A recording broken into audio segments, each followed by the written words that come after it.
हिंदी अनुवाद।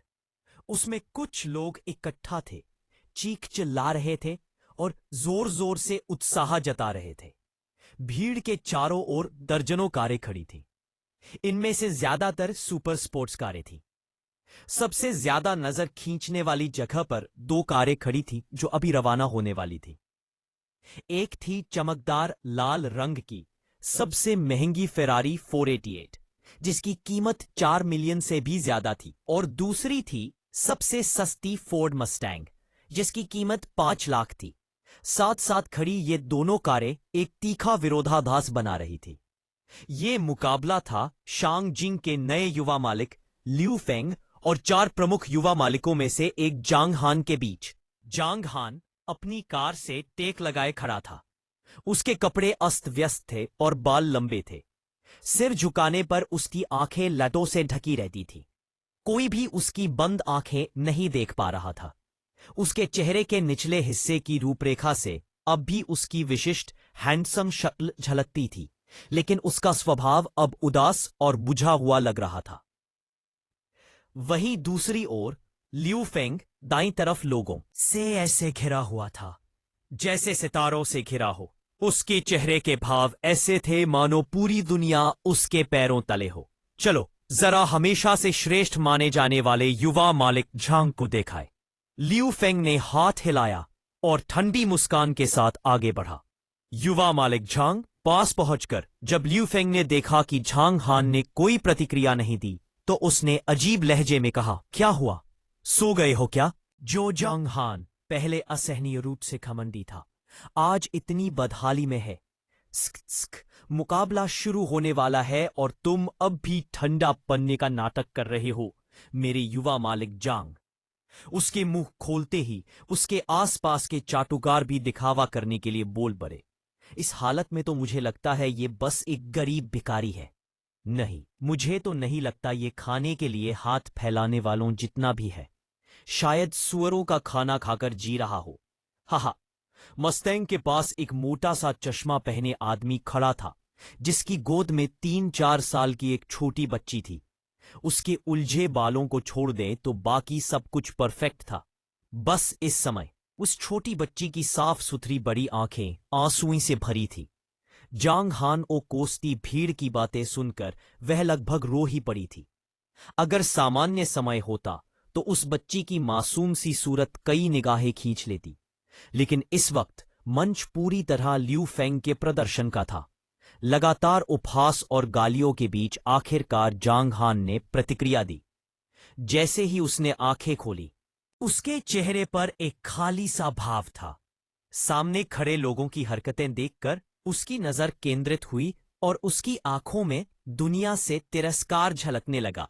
तुम जैसे चीते मेरी सामने भौंकने की हिम्मत करते हो? जांग हान के मुंह से ऐसे अजीब शब्द निकलते ही पूरा माहौल पल भर के लिए शांत हो गया, लेकिन अगले ही पल ठहाकों की गूंज छा गई। जांग हान, मुझे लगता है तुम पूरी तरह पागल हो गए हो। कहीं ये बेवकूफ तो नहीं बन गया? वाह! सब फिर से उसका मजाक उड़ाने लगे, लेकिन जब जांग हान ने सामने का दृश्य साफ साफ देखा तो वह स्तब्ध रह गया। क्या यह वही समय नहीं है जब 2009 में माउंट लैंगशिंग पर मेरी लियू फेंग से रेस हुई थी? मैं यहां क्यों हूं? क्या मैं स्वर्गीय विपत्ति से नहीं गुजर रहा था? क्या ऐसा हो सकता है मैं वापस आ गया हूं? क्या मुझे स्वर्गीय विपत्ति की दिव्य बिजली ने पुनर्जन्म दे दिया? झांग हान की आंखों में गहरी हैरानी चमक उठी। उसकी यादों में 5 साल पहले झांग परिवार शांगजिंग के 8 महान परिवारों में से एक था। उसके पिता उस समय परिवार के मुखिया थे, इसलिए जांग हान किसी से नहीं डरता था। लेकिन जब उसका परिवार विमान से यात्रा कर रहा था तो बीच रास्ते में दुर्घटना हो गई। उसके माता पिता और बहन की मौत हो गई। दूसरे चाचा जांग मिंग को मालिक बनाया गया, लेकिन वह जांग परिवार को गिरने से नहीं बचा सका। जांग हान को गहरा आघात लगा। उसे लगा कि उसके परिवार की हत्या की गई है, इसलिए उसने अपने पिता से नफरत करने वाले जांग मिंग की जांच शुरू की। लेकिन बात खुल गई और पहले से कई लोगों को नाराज कर चुका जांग हान परिवार से निकाल दिया गया। 5 साल बीत चुके थे। जांग हान जाने को तैयार नहीं था और सच्चाई जानने पर अड़ा रहा। उसकी जिंदगी मुश्किल थी, लेकिन वह डटा रहा। यह सब माउंट लैंगशिंग की उस घटना तक। उसे याद था कि उस रेस के दौरान वह गंभीर रूप से घायल हो गया था और उसके दोनों हाथ कट गए थे। 5 साल तक तड़पने के बाद उसने चट्टान से छलांग लगा दी, लेकिन अनजाने में वह साधना की दुनिया में पहुंच गया। जैसे ही उसने साधना से संपर्क किया, उसकी जन्मजात दिव्य क्षमता जाग उठी, खजाना सूंघने वाली नाक। इसी क्षमता के सहारे जांग हान ने तरह तरह के खजानों से 500 साल में अपनी साधना जबरदस्ती बढ़ाई, लेकिन स्वर्गीय विपत्ति के समय अस्थिर नींव के कारण वह एक ही वार नहीं झेल सका। 5 साल पहले क्यों नहीं, जांग हान का भाव उदास हो गया। अपने प्रियजनों के जाने से पहले वह बहुत छोटा और बहुत घमंडी था। उसने अपने पिता को बहुत परेशानी दी थी और कई ऐसी बातें कह दी थीं जिनसे उसकी मां का दिल दुखा था। हालांकि वह विद्रोही था, लेकिन अपने माता पिता के लिए उसका प्रेम किसी से कम नहीं था। अगले 500 साल की साधना में भी उसके मन में एक पंक्ति गूंजती रहती थी। पेड़ शांति चाहता है पर हवा नहीं रुकती। संतान सेवा करना चाहती है पर माता पिता जीवित नहीं रहते। जांग हान, एक सख्त आवाज ने उसके विचार तोड़ दिए। सिर उठाने पर उसने देखा कि लियू फेंग उसे ठंडी नजर से घूर रहा था। 5 साल पहले तुमने मुझे शांगजिंग शहर से खदेड़ दिया था। 5 साल बाद मैं लॉस एंजलिस का कार किंग लियू फेंग शानदार वापसी कर रहा हूं और तुम जांग हान सुअर या कुत्ते से भी बदतर हो जाओगे। याद रखना, आज मैं तुम्हें शांगजिंग शहर से निकलने पर मजबूर कर दूंगा। ओह, इतने ताकतवर? जांग हान ने हैरानी से कहा और ठुकराते हुए बोला, तो फिर मैं मुकाबला नहीं करूंगा। लियू फेंग चौंक गया। उसके चेहरे की मांसपेशियां फड़कने लगीं। ऐसा लगा मानो मुक्का हवा में मार दिया हो। बेहद असहज। जांग हान, इस मुकाबले में मैं तुम्हारे लिए थोड़ा बोनस जोड़ता हूं। लियू फेंग ने फेरारी की चाबी हिलाते हुए कहा, अगर तुम जीत गए तो यह कार तुम्हारी। फिर तो मना करना मुश्किल है। जांग हान ने मुस्कुराते हुए कहा, है। लियू फेंग ने ठहाका लगाया और हाथ उठाकर आदेश दिया, स्क्रीन लगाओ। उसके आदेश के साथ ही पीछे खड़े लोगों ने कई टीवी स्क्रीन लगा दी। साथ साथ माउंट लैंगशिंग के अलग अलग हिस्सों से रिमोट कंट्रोल विमान उड़ने लगे। स्क्रीन चालू होते ही कैमरों ने पूरे माउंट लैंगशिंग को रोशन कर दिया। तैयार हो जाओ। लियू फेंग ने चुपके से मस्टैंग के पीछे बैठे मोटे आदमी को इशारा किया और खुद फेरारी में बैठ गया। लेकिन जैसे ही जांग हान फोर्ड मस्टैंग में बैठने वाला था, पीछे से एक डरी सहमी मासूम सी आवाज आई, पापा, हिम्मत करो, बुरे लोगों को हरा दो। जांग हान चौंक गया। उसने मुड़कर देखा। वह छोटी राजकुमारी मोटे आदमी के पैरों के पास खड़ी थी। इतनी प्यारी बच्ची किसी को ऐसे ही पापा क्यों बुलाएगी? जांग हान हंसा और सिर हिला दिया। भाई हान, आप जरूर जीतेंगे। मोटे आदमी ने मुट्ठियां भींचकर उत्साह बढ़ाया। तुम्हारी दुआ से तुम्हारी कार मुझे किस्मत देगी। जांग हान ने शांत स्वर में कहा और मस्टैंग में बैठ गया। एक लंबी खूबसूरत महिला जिसने बिकिनी पहन रखी थी, दोनों कारों के सामने आई। उसके हाथों में 2 छोटे झंडे थे, जिन्हें उसने ऊपर उठा लिया। तैयार। फिर बार बार बार दोनों कारों के इंजन एक साथ दहाड़ उठे। फेरारी के अंदर लियू फेंग के होठों पर घमंडी मुस्कान थी। उसके पैरों के पास नन्ही राजकुमारी की आंखें डर और चिंता से भरी थीं। आंसू छलकने को थे और मस्टैंग के अंदर बैठे जांग हान के होठों के कोने पर ठंडी मुस्कान थी। मुझे नुकसान पहुंचाने की साजिश? मैं अब पहले वाला नहीं हूं। अगर आप कोई त्रुटि मिले तो तुम जैसे चींटे मुझे कैसे उकसा सकते हो? यदि आपको कोई त्रुटि मिले, टूटा लिंक, गैर मानक सामग्री आदि, तो कृपया हमें बताएं, अध्याय रिपोर्ट करें ताकि हम जल्द से जल्द उसे ठीक कर सकें। टूटा लिंक, गैर मानक सामग्री आदि। थी। आखिरकार बड़े भाई फेंग के पास एक पेशेवर रेसर जैसी ताकत थी, लेकिन जांग हान के लिए उसने तो 5 साल से किसी स्पोर्ट्स कार को छुआ तक नहीं था, है ना? स्क्रीन पर दिख रहा था कि 5 सेकंड बाद ही लियू फेंग की फेरारी उससे पूरे 10 मीटर आगे निकल चुकी थी। इन 10 मीटरों को कम मत आंको। घुमावदार सड़क के पहले हिस्से में दोनों कारें एक के बाद एक शानदार ड्रिफ्ट करती हुई आगे बढ़ीं। पहाड़ की चोटी तक टायरों के सड़क से रगड़ खाने की आवाज साफ सुनाई दे रही थी। लियू फेंग वाकई लॉस एंजलिस का कार किंग कहलाने लायक है। उसकी अपनी अलग समझ और प्रतिभा है। एक गंजा अधेड़ उम्र का व्यक्ति चर्चा कर रहा था।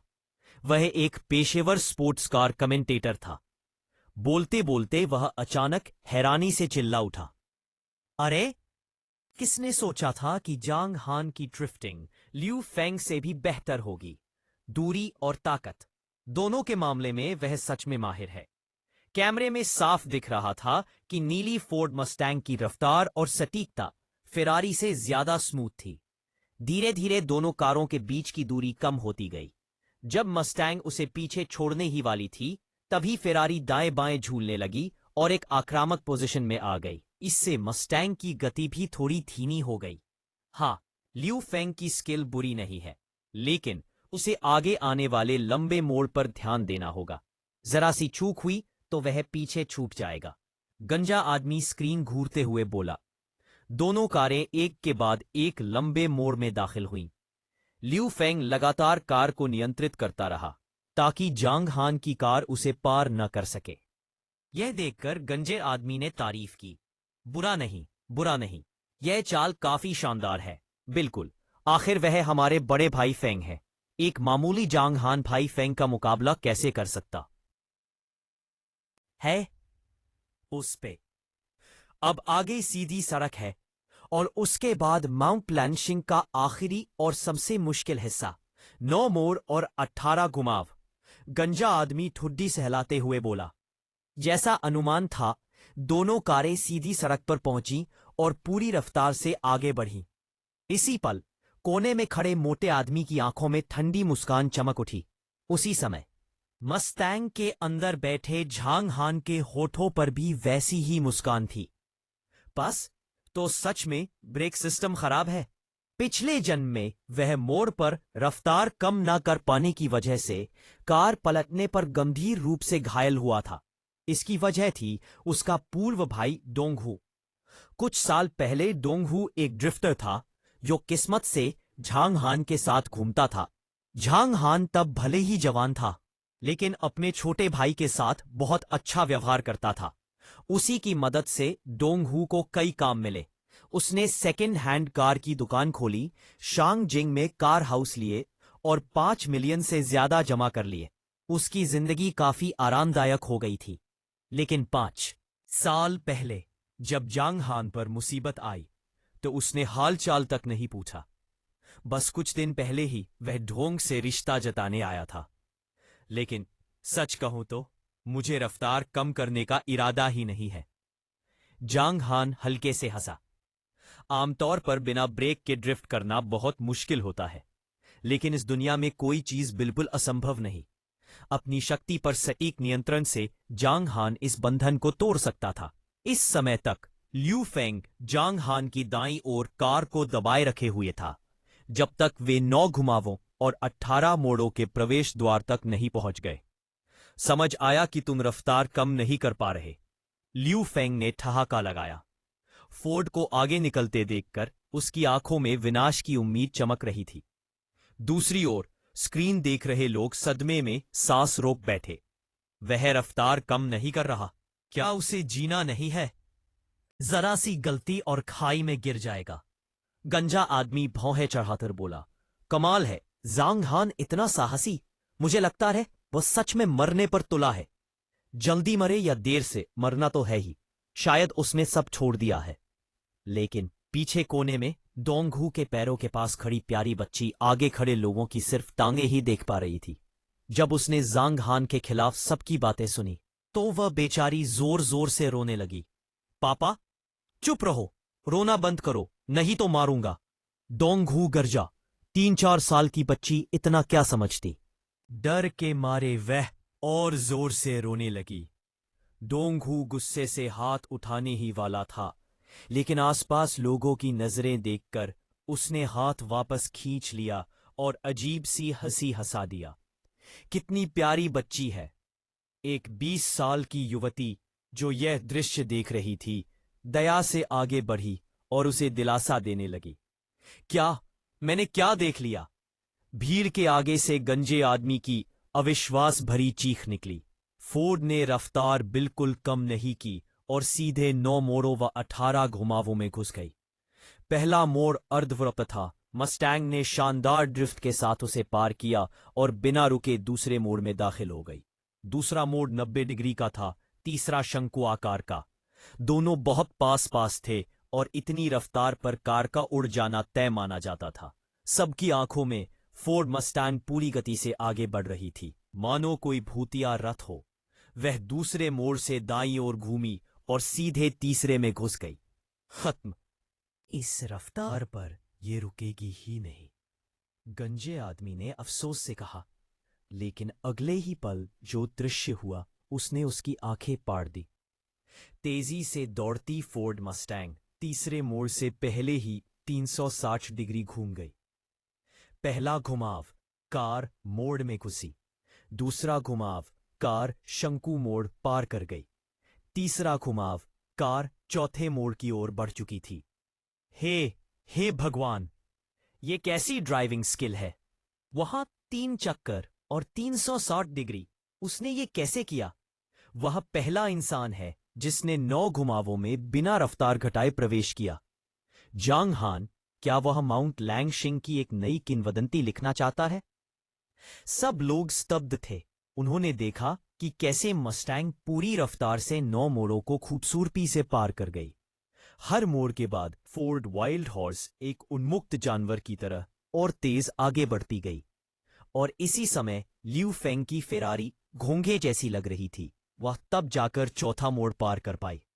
कुछ मिनट बाद जोरदार गर्जना के साथ मस्टैंग मंच पर लौट आई, पूरी गति से आती हुई। 10 शानदार 360 डिग्री घुमावों के बाद वह ढलान के सामने आकर रुक गई। धड़ाम। जांग हान कार से उतरा और दरवाजे से टेक लगा ली। उसका पहनावा और बाल वैसे ही अस्त व्यस्त थे, मानो कुछ हुआ ही ना हो। 7 मिनट 30 सेकंड। यह एक भयानक रिकॉर्ड है, पहले कभी नहीं हुआ। गंजा आदमी विस्मय से बोला, अगर उसने फेरारी चलाई होती तो समय और भी कम होता। माउंट लैंगशिंग का सबसे तेज रिकॉर्ड 10 मिनट 20 सेकंड है ना? हे भगवान, जांग हान तो कमाल है। अगर अपनी आंखों से ना देखा होता तो यकीन नहीं करता। बड़े भाई फेंग हार गए। बस सब सिर हिलाकर अफसोस जता रहे थे। लेकिन डोंगहू का चेहरा बेहद बदसूरत था। जब उसने रोती हुई बच्ची को पापा कहते देखा तो तुरंत मुस्कान ओढ़ ली। वह बच्ची को उठाकर जांग हान की ओर चल पड़ा। जैसा कि उम्मीद थी, मेरे बड़े भाई हान, कमाल। डोंगहू चापलूसी से बोला, सिरे, तुम्हारी कार वाकई बेहतरीन है, नहीं तो मैं जीत नहीं पाता। जांग हान हल्के से हंसा। पापा, डोंगहू की गोद में बैठी छोटी राजकुमारी तड़पने लगी। उसकी आवाज नर्म थी, आंखों के कोनों में अब भी आंसू थे। सिरे, जांग हान ने अनजाने में बच्ची को अपनी बाहों में ले लिया। हल्की हंसी के साथ बोला, सुंदर बच्ची, तुम मुझे पापा क्यों बुला रही हो? रोते रोते थकी बच्ची काफी देर खड़े रहने के बाद जांग हान की बाहों में ही सो गई। फिर क्या ये तुम्हारी बेटी है? जांग हान ने बेपरवाही से पूछा। फिर मेरी इतनी प्यारी बेटी कैसे हो सकती है? हाँ, बड़े भाई हान, क्या यह आपकी बेटी नहीं है? डोंगहू मुस्कुराकर बोला, मेरी बेटी कैसे हो सकती है? तो फिर मुझे नहीं पता। बस इतना जानता हूं कि आप ही इसे यहां लाए थे और ये आपको ही पापा बुलाती है। अभी अभी तो आपने मुझे कहा था कि इसकी देखभाल करूं। क्या आप भूल गए? डोंगहू ने हैरानी से पूछा। मेरी बेटी? जांग हान की आंखें, जो बालों की लटों के नीचे छिपी थी, सिमट गईं। अचानक एक बेटी यह क्या मामला था? वह ज्यादा सोच पाता उससे पहले ही कई धमाकों के साथ लियू फेंग की फेरारी वापस आ गई। कार किनारे रुकी और कुछ देर बाद पीला पड़ा हुआ लियू फेंग बाहर निकला। वह जांग हान को 30% सदमे और 70% नफरत से घूरता हुआ बड़े कदमों से आगे बढ़ा। इस पल पूरा मंच सन्नाटे में डूब गया। सबकी नजरें वहीं टिकी थीं। और फिर वहां की बड़ी जगह देखने वाला जैसे देख को मिसली निस्पत डांस देता है।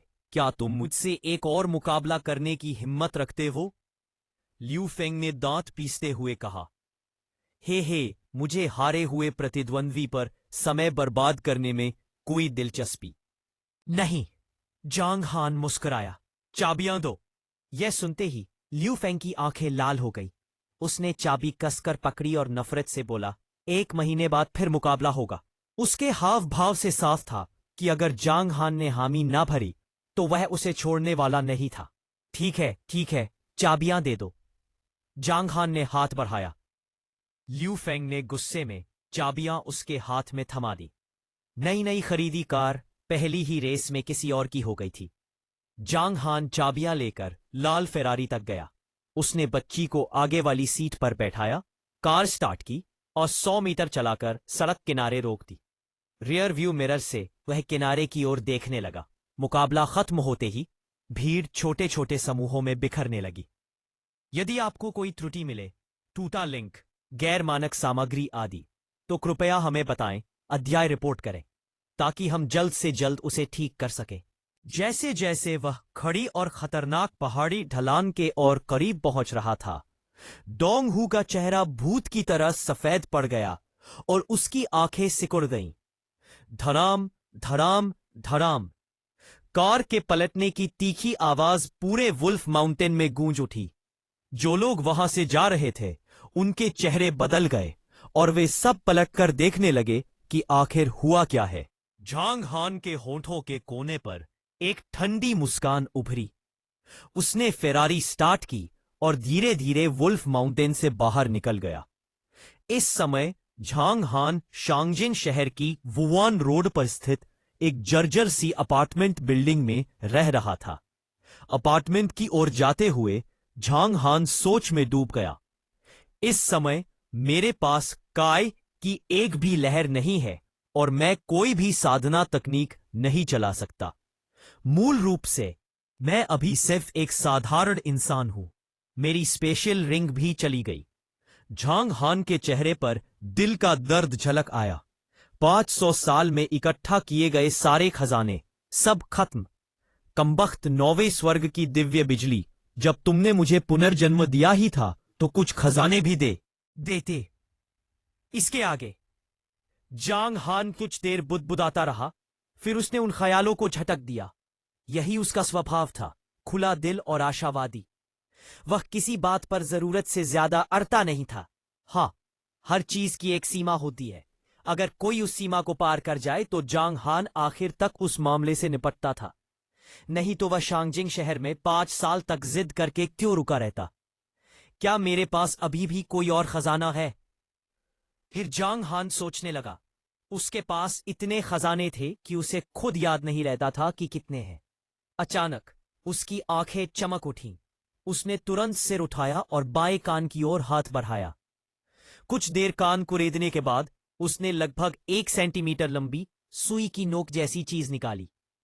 वह नुकीली वस्तु पूरी तरह क्रिस्टल सी सफेद थी, मानो अमर जेद हो। उसे कुछ देर देखने के बाद जांग हान की आंखों में उत्साह और गहराने लगा। 9वें स्वर्ग की दिव्य बिजली, लगता है आखिर में तुमने मुझे एक खजाना तो छोड़ ही दिया। पर थंडर यांग वृक्ष और उसके कुछ बीज, यही तो वो चीजें हैं जिनकी मुझे साधना शुरू करने के लिए जरूरत थी। यहां यांग यिन यांग वाले यांग को दर्शाता है। विशाल साधना संसार में भी थंडर यांग वृक्ष एक काफी दुर्लभ खजाना माना जाता था। इसकी क्षमताएं बेहद शक्तिशाली थीं। यह न सिर्फ ऊर्जा का स्रोत था और आध्यात्मिक औषधीय जड़ी बूटियों को पोषण देता था, बल्कि इससे थंडर यांग वुड भी उगता था। थंडर यांग वुड कई औषधियों के लिए अनिवार्य लकड़ी थी। यहां तक कि अगर कोई इसे सीधे बेकार समझकर इसकी ऊर्जा को सोख ले तो भी यह ऊर्जा व्यक्ति को पल भर में शांतियन स्तर तक पहुंचा सकती थी। हालांकि थंडरयांग वृक्ष 100 साल में सिर्फ एक बार थंडरयांग वुड देता है। जांग हान ने सिर हिलाया। मुझे याद है, पुनर्जन्म से पहले जब मैं स्वर्गीय विपत्ति झेल रहा था तब यह लकड़ी उगने ही वाली थी, यानी इसे उगने में लगभग 5 साल और लगेंगे। छोड़ो, जांग हान मुस्कराया। चाहे कितना भी समय लगे, सबसे पहले मुझे इसे लगाने के लिए एक अच्छी जगह ढूंढनी है और इसके पहली बार फूटने वाली ऊर्जा को सोखना है। जैसे ही मैं उस ऊर्जा को आत्मसात कर लूंगा, मैं की रिफाइनिंग स्तर पर पहुंच जाऊंगा। तब मैं अपनी खजाना सूंघने वाली नाक का इस्तेमाल कर सकूंगा और उन बीजों के साथ जो मैंने थंडरयांग वृक्ष में रखे हैं, मेरा भविष्य उज्जवल है। यह सोचते सोचते जांग हान हंस पड़ा। उसकी हंसी की आवाज से कुछ देर से सोई छोटी राजकुमारी जाग गई। जागते ही उसने प्यारी सी तरह आंखें मली और जांग हान को भोलेपन से देखते हुए मीठी आवाज में बोली, पापा, मुझे भूख लगी है। जांग हान की हंसी वहीं थम गई। उसने मुड़कर छोटी बच्ची को देखा। एक पल के लिए वह उसे पूरी तरह भूल ही गया था। छोटी बच्ची, मैं तुम्हारा पापा नहीं हूं। हम बस मेरे घर पहुंचने वाले हैं। बाद में मैं तुम्हें कुछ खाने को दे दूंगा, जांग हान ने होठ सिकोड़ते हुए कहा। यह सुनकर छोटी राजकुमारी के चेहरे पर दुख और संकोच झलक आया। वह कुछ कहना चाहती थी पर हिम्मत नहीं कर पाई। उसे समझ नहीं आ रहा था कि उसके पापा क्यों कह रहे हैं कि वह उसके पापा नहीं है। पुराने अपार्टमेंट के नीचे खड़ी चमचमाती फेरारी बेहद बेमेल लग रही थी। जांग हान बच्ची को गोद में लेकर ऊपर गया और अपने कमरे में दाखिल हुआ। कमरे में घुसते ही दिख गया कि फर्नीचर भी पुराना और टूटा फूटा था और कमरा बुरी तरह बिखरा हुआ था। सिर्फ बिस्तर पर रखा छोटा सा कंबल और बगल में रखा गुलाबी सूटकेस ही नए थे। ये क्या मामला है? जांग हान की भौहें फड़क उठीं। बच्ची को सामने कॉफी टेबल पर बैठाया और ध्यान से उसे देखने लगा। छोटी बच्ची का चेहरा बेहद नाजुक था।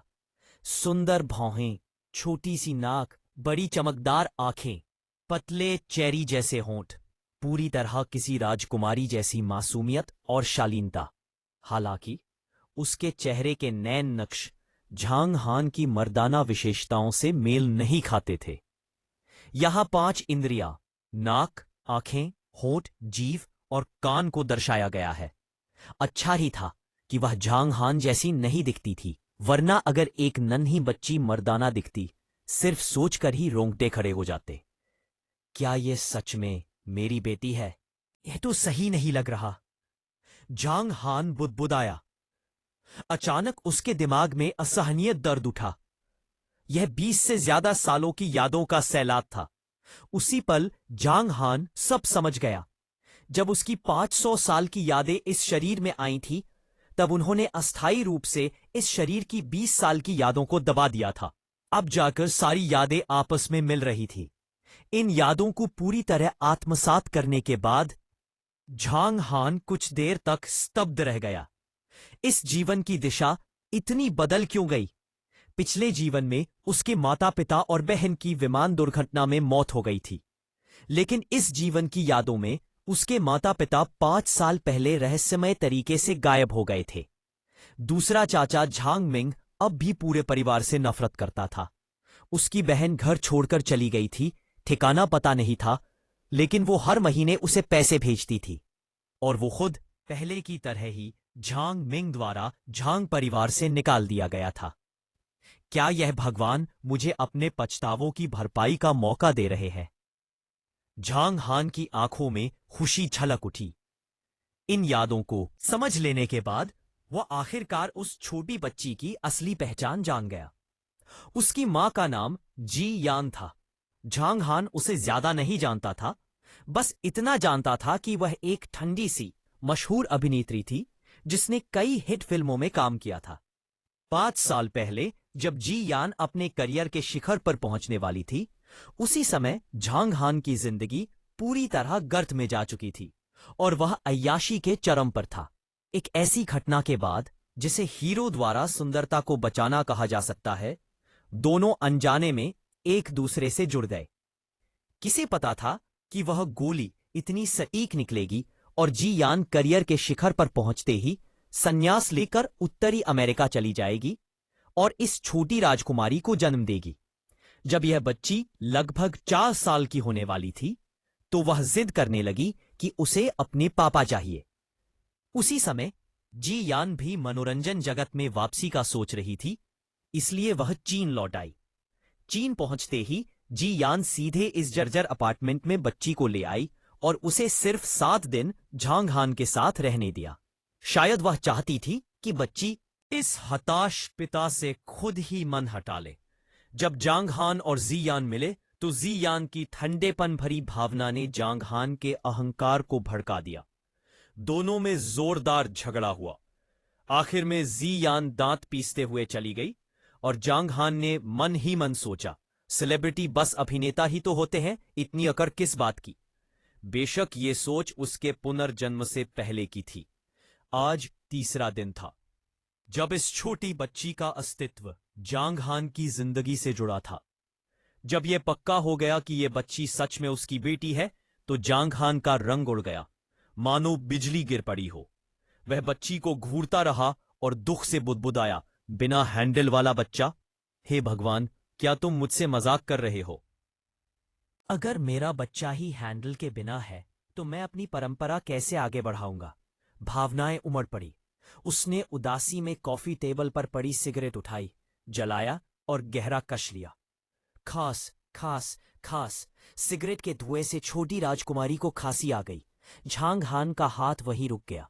भले ही वह एक बेटे की चाह रखता हो, लेकिन यह बच्ची आखिरकार उसकी अपनी बेटी थी। उसने आह भरी, सिगरेट बुझाई और उठकर उसके लिए दूध बनाने चला गया। धन्यवाद पापा, छोटी राजकुमारी ने संकोच से कहा। उसकी झिंझकी हुई शक्ल देखकर झांग हान ने फिर से आह भरी। अगर यह बेटा होता तो शायद कहता, पापा मुझे भूख लगी है, ऐसे मत बैठो, जल्दी दूध बनाओ। लेकिन सामने बैठी बेटी शर्मीली और नाजुक थी। फिर भी जैसे भावनाएं आई थी वैसे ही जल्दी शांत भी हो गई। थोड़ी देर बाद झांग हान दूध पीती अपनी बेटी को ध्यान से देखने लगा। अनजाने में उसके चेहरे पर कोमलता उभर आई। दूध पीने के बाद बच्ची ने बोतल कॉफी टेबल पर रखी और अपने छोटे छोटे हाथ फैलाकर प्यारी आवाज में बोली, पापा गोद गोद। झांग हान ने उसे गोद में उठा लिया। छोटी बच्ची शर्माते हुए मुस्कुराई और खुशी से बोली, पापा आप मेरे हीरो हैं, मैं आपसे बहुत प्यार करती हूं। उसे इस बात से कोई फर्क नहीं पड़ा कि उसका पापा अस्त व्यस्त दिखता है। उसने सीधे झांग हान के गाल पर एक चुंबन दे दिया। उसी पल वह चुंबन झांग हान के दिल को पिघला गया। उसे ऐसी गर्माहट और अपनापन महसूस हुआ जो उसने बहुत लंबे समय से महसूस नहीं किया था। यह पारिवारिक प्रेम उसकी 500 साल की तन्हाई से बने खालीपन को भरने लगा। आखिरकार मेरा भी एक बच्चा है, बेटी ही सही। कहते हैं ना, बेटी तो स्नेही रुई की जैकेट जैसी होती है। झांग हान दिल खोलकर हंस पड़ा। बच्ची को यह नहीं पता था कि पापा क्यों हंस रहे हैं, लेकिन उन्हें हंसता देखकर वह भी हंसने लगे। कुछ ही पलों में कमरा हंसी और सुकून से भर गया। बेटी, क्या तुम्हारी मां ने तुम्हारा नाम रखा है? झांग हान ने नरम आवाज में पूछा।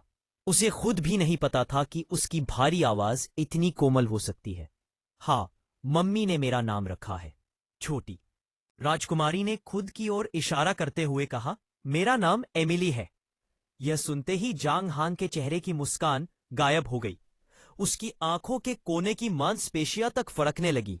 उसकी नाराजगी साफ दिख रही थी। एमिली, जांग हान गुस्से में बोला, यह औरत सच में हद से ज्यादा कर रही है। अपनी बेटी को जांग उपनाम तब न देना, ऊपर से अंग्रेजी नाम, इसका क्या मतलब था? पापा, जांग हान का चेहरा देखकर बच्ची को लगा कि वह उससे नाराज है।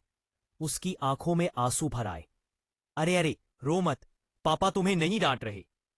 जांग हान ने जल्दी से उसे मनाया। पापा गुस्सा मत हो, छोटी बच्ची डरते डरते बोली। जांग हान ने सिर हिलाया। पापा बस ये सोच रहे थे कि तुम्हारा नाम अच्छा नहीं है। चलो, हम तुम्हारे लिए नया नाम रखते हैं, ठीक है? ठीक है, ठीक है। यह सुनकर कि पापा नाराज नहीं है और नया नाम देंगे, बच्ची फिर से खुश हो गई। नाम क्या रखें? जांग हान ने सोचा और 2 सेकंड से भी कम में बोला, तुम्हारा नाम होगा जांग यूमेंग और प्यार से मेंग मेंग। कैसा है? अच्छा है ना? ये कहकर जांग हान उम्मीद भरी नजर से उसे देखने लगा, लेकिन उसकी गोद में बैठी बच्ची हिचकिचाने लगी। लेकिन मुझे अब भी एमिली नाम ज्यादा पसंद है, मम्मी ने दिया था। जांग हान का चेहरा सख्त हो गया। ये नहीं चलेगा। लेकिन जैसे ही उसने ये 3 शब्द कहे, उसके गंभीर चेहरे को देखकर बच्ची की आंखों में आंसू छलकने लगे। ये देखते ही जांग हान ने तुरंत स्वर नरम किया, मेरी नन्ही परी। यह तो सही नहीं है ना? जांग हान ने कहा। देखो, तुम्हारा नाम एमिली है तो क्या तुम नॉर्थ अमेरिका की नहीं हुई? नहीं। छोटी राजकुमारी ने होंठ फुलाकर असंतोष जताया और विरोध किया। मैं चीनी हूं। मेरे बाल काले हैं, मेरी आंखें काली हैं, सब कुछ काला है। मैं चीनी हूं। अगर तुम चीनी हो तो फिर तुम्हारा नाम एमिली नहीं हो सकता। एमिली तो विदेशी नाम है। अगर तुम्हारा नाम एमिली है तो क्या तुम विदेशी नहीं हो जाओगी? जांग हान ने धीरे धीरे उसे समझाते हुए कहा। एक बच्ची इतनी बातें कैसे समझ पाती? यह सुनते ही छोटी राजकुमारी तुरंत बोली, मैं विदेशी नहीं हूं। एमिली विदेशी है। मुझे एमिली नहीं चाहिए। है। जान हान शरारती बूढ़े चाचा की तरह मुस्कराया। तो फिर तुम्हारा नाम क्या है? छोटी राजकुमारी एकदम से अचकचा गई। उसे समझ ही नहीं आया कि क्या जवाब दे। तुम्हारा नाम जांग यूमेंग है और तुम्हारा पेट नेम मेंग मेंग है। मैं छोटी राजकुमारी ने खुद की ओर इशारा किया। जांग यू मेंग मेंग। बिल्कुल सही। जांग हान हंस पड़ा। छोटी राजकुमारी लगातार मेंग मेंग मेंग मेंग दोहराती रही। जब छोटी बच्ची ने अपना नया नाम स्वीकार कर लिया तो जांग हान को ऐसा लगा जैसे उसने कोई जंग जीत ली हो। पापा के कपड़े बहुत गंदे हैं, पापा पहले कपड़े बदल ले। जांग हान ने मेंग मेंग को पुराने सोफे पर बैठाया और कपड़े रखने वाली अलमारी के पास गया। जिप खोलते ही अंदर का नजारा देखकर उसके चेहरे की मांसपेशियां लगातार फड़कने लगी। अलमारी ठीक ठाक आकार की थी, लेकिन उसमें सिर्फ 4-5 जोड़े कपड़े थे और वो भी सब पुराने और गंदे। इसके बाद जांग हान की नजर पूरे कमरे पर घूमी। पुराना, बिखरा हुआ, गंदा। आखिर में उसकी नजर आईने पर पड़ी। आईने में खुद को देखकर वह आह भरने से खुद को रोक नहीं पाया। मैं सच में भूल गया था कि कभी मैं इतना अस्त व्यस्त भी था।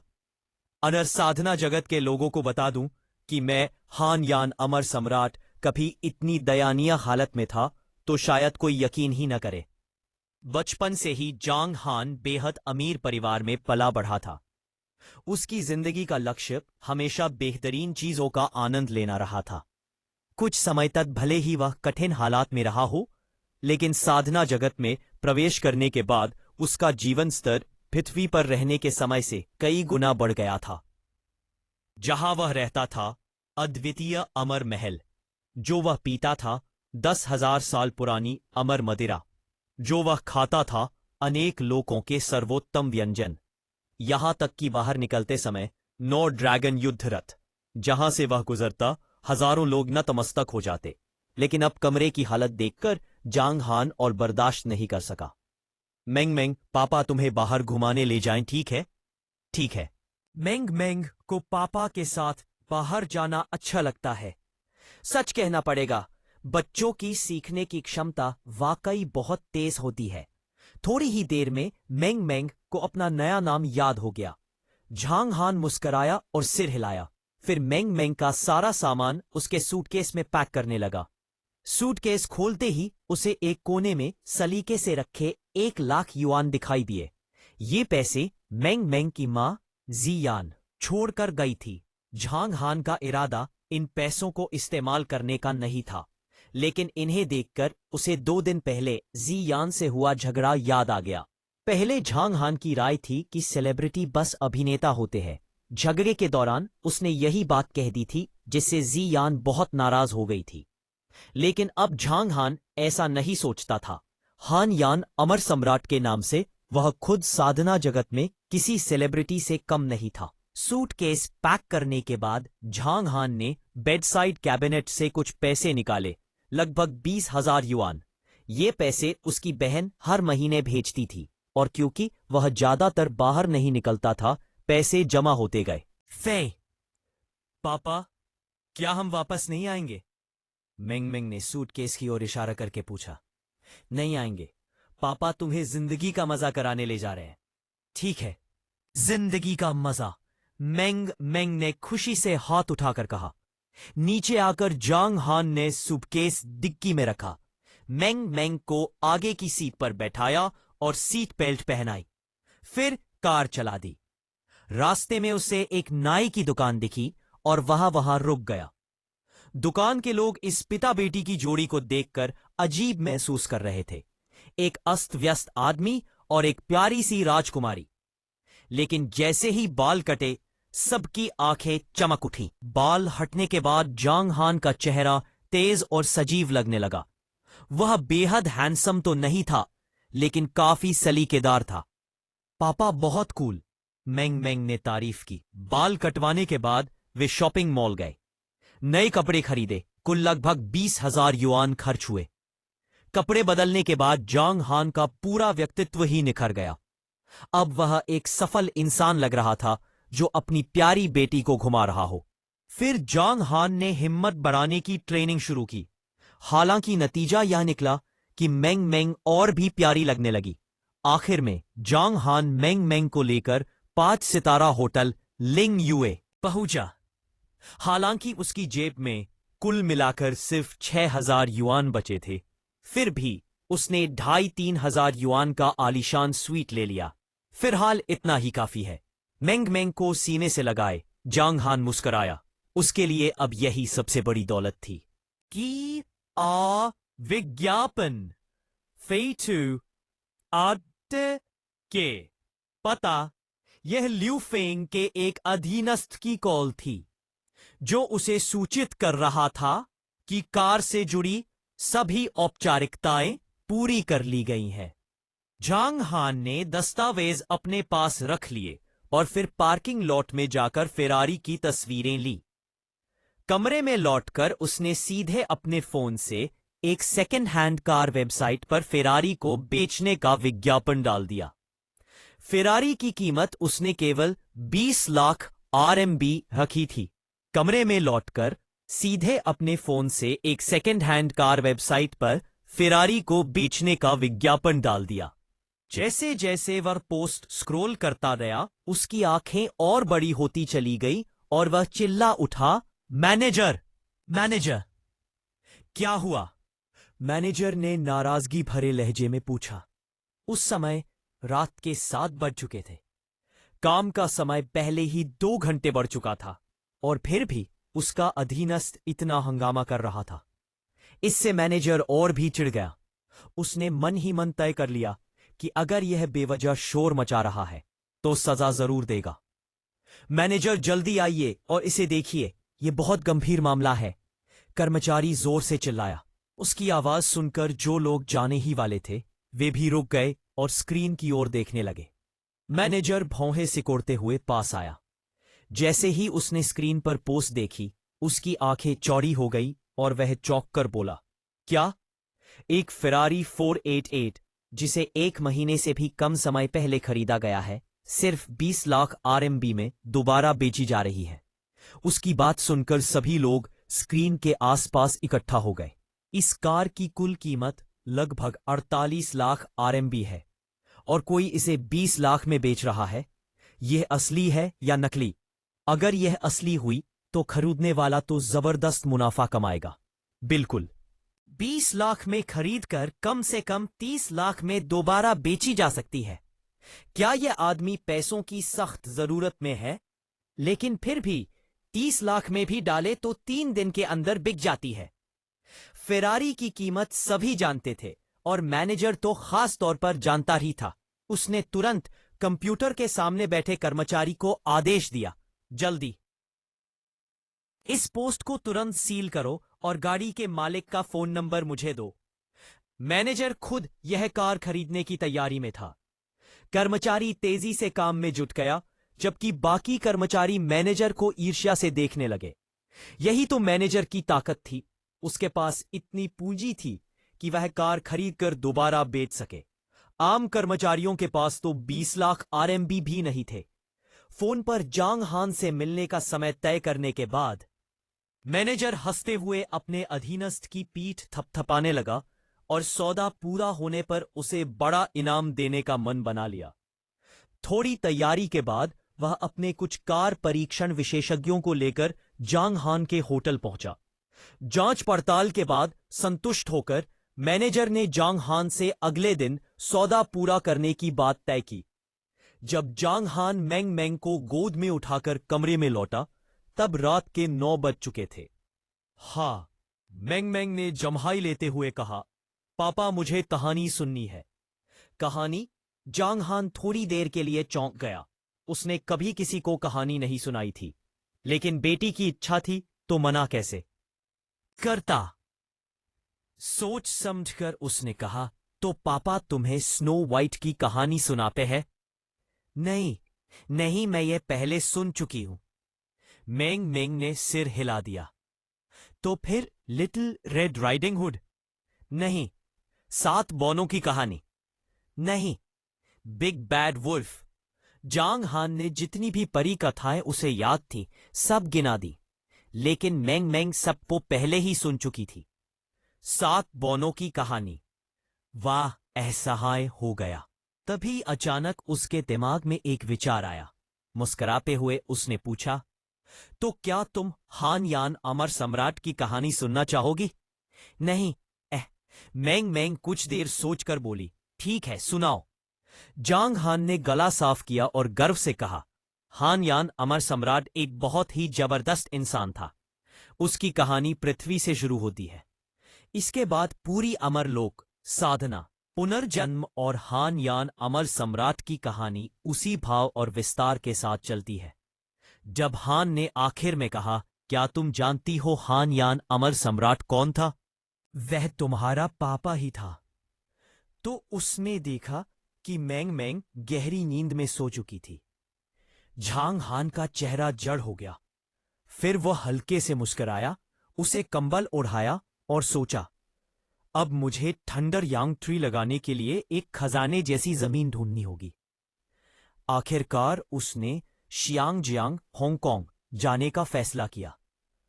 असल वजह सिर्फ एक थी, मेंग मेंग की मां जियान वहीं थी। ची, अगर आप चाहें तो मैं इसे सरल हिंदी या डायलॉग फोकस्ड हिंदी में भी दोबारा लिख सकता हूं कि अभी इस समय शियांगजियांग में हूं। जांग ली थोड़ी देर हिचकिचाती, फिर बोला, और शियांगजियांग इंटरनेशनल एयरपोर्ट पहुंच जाऊंगा।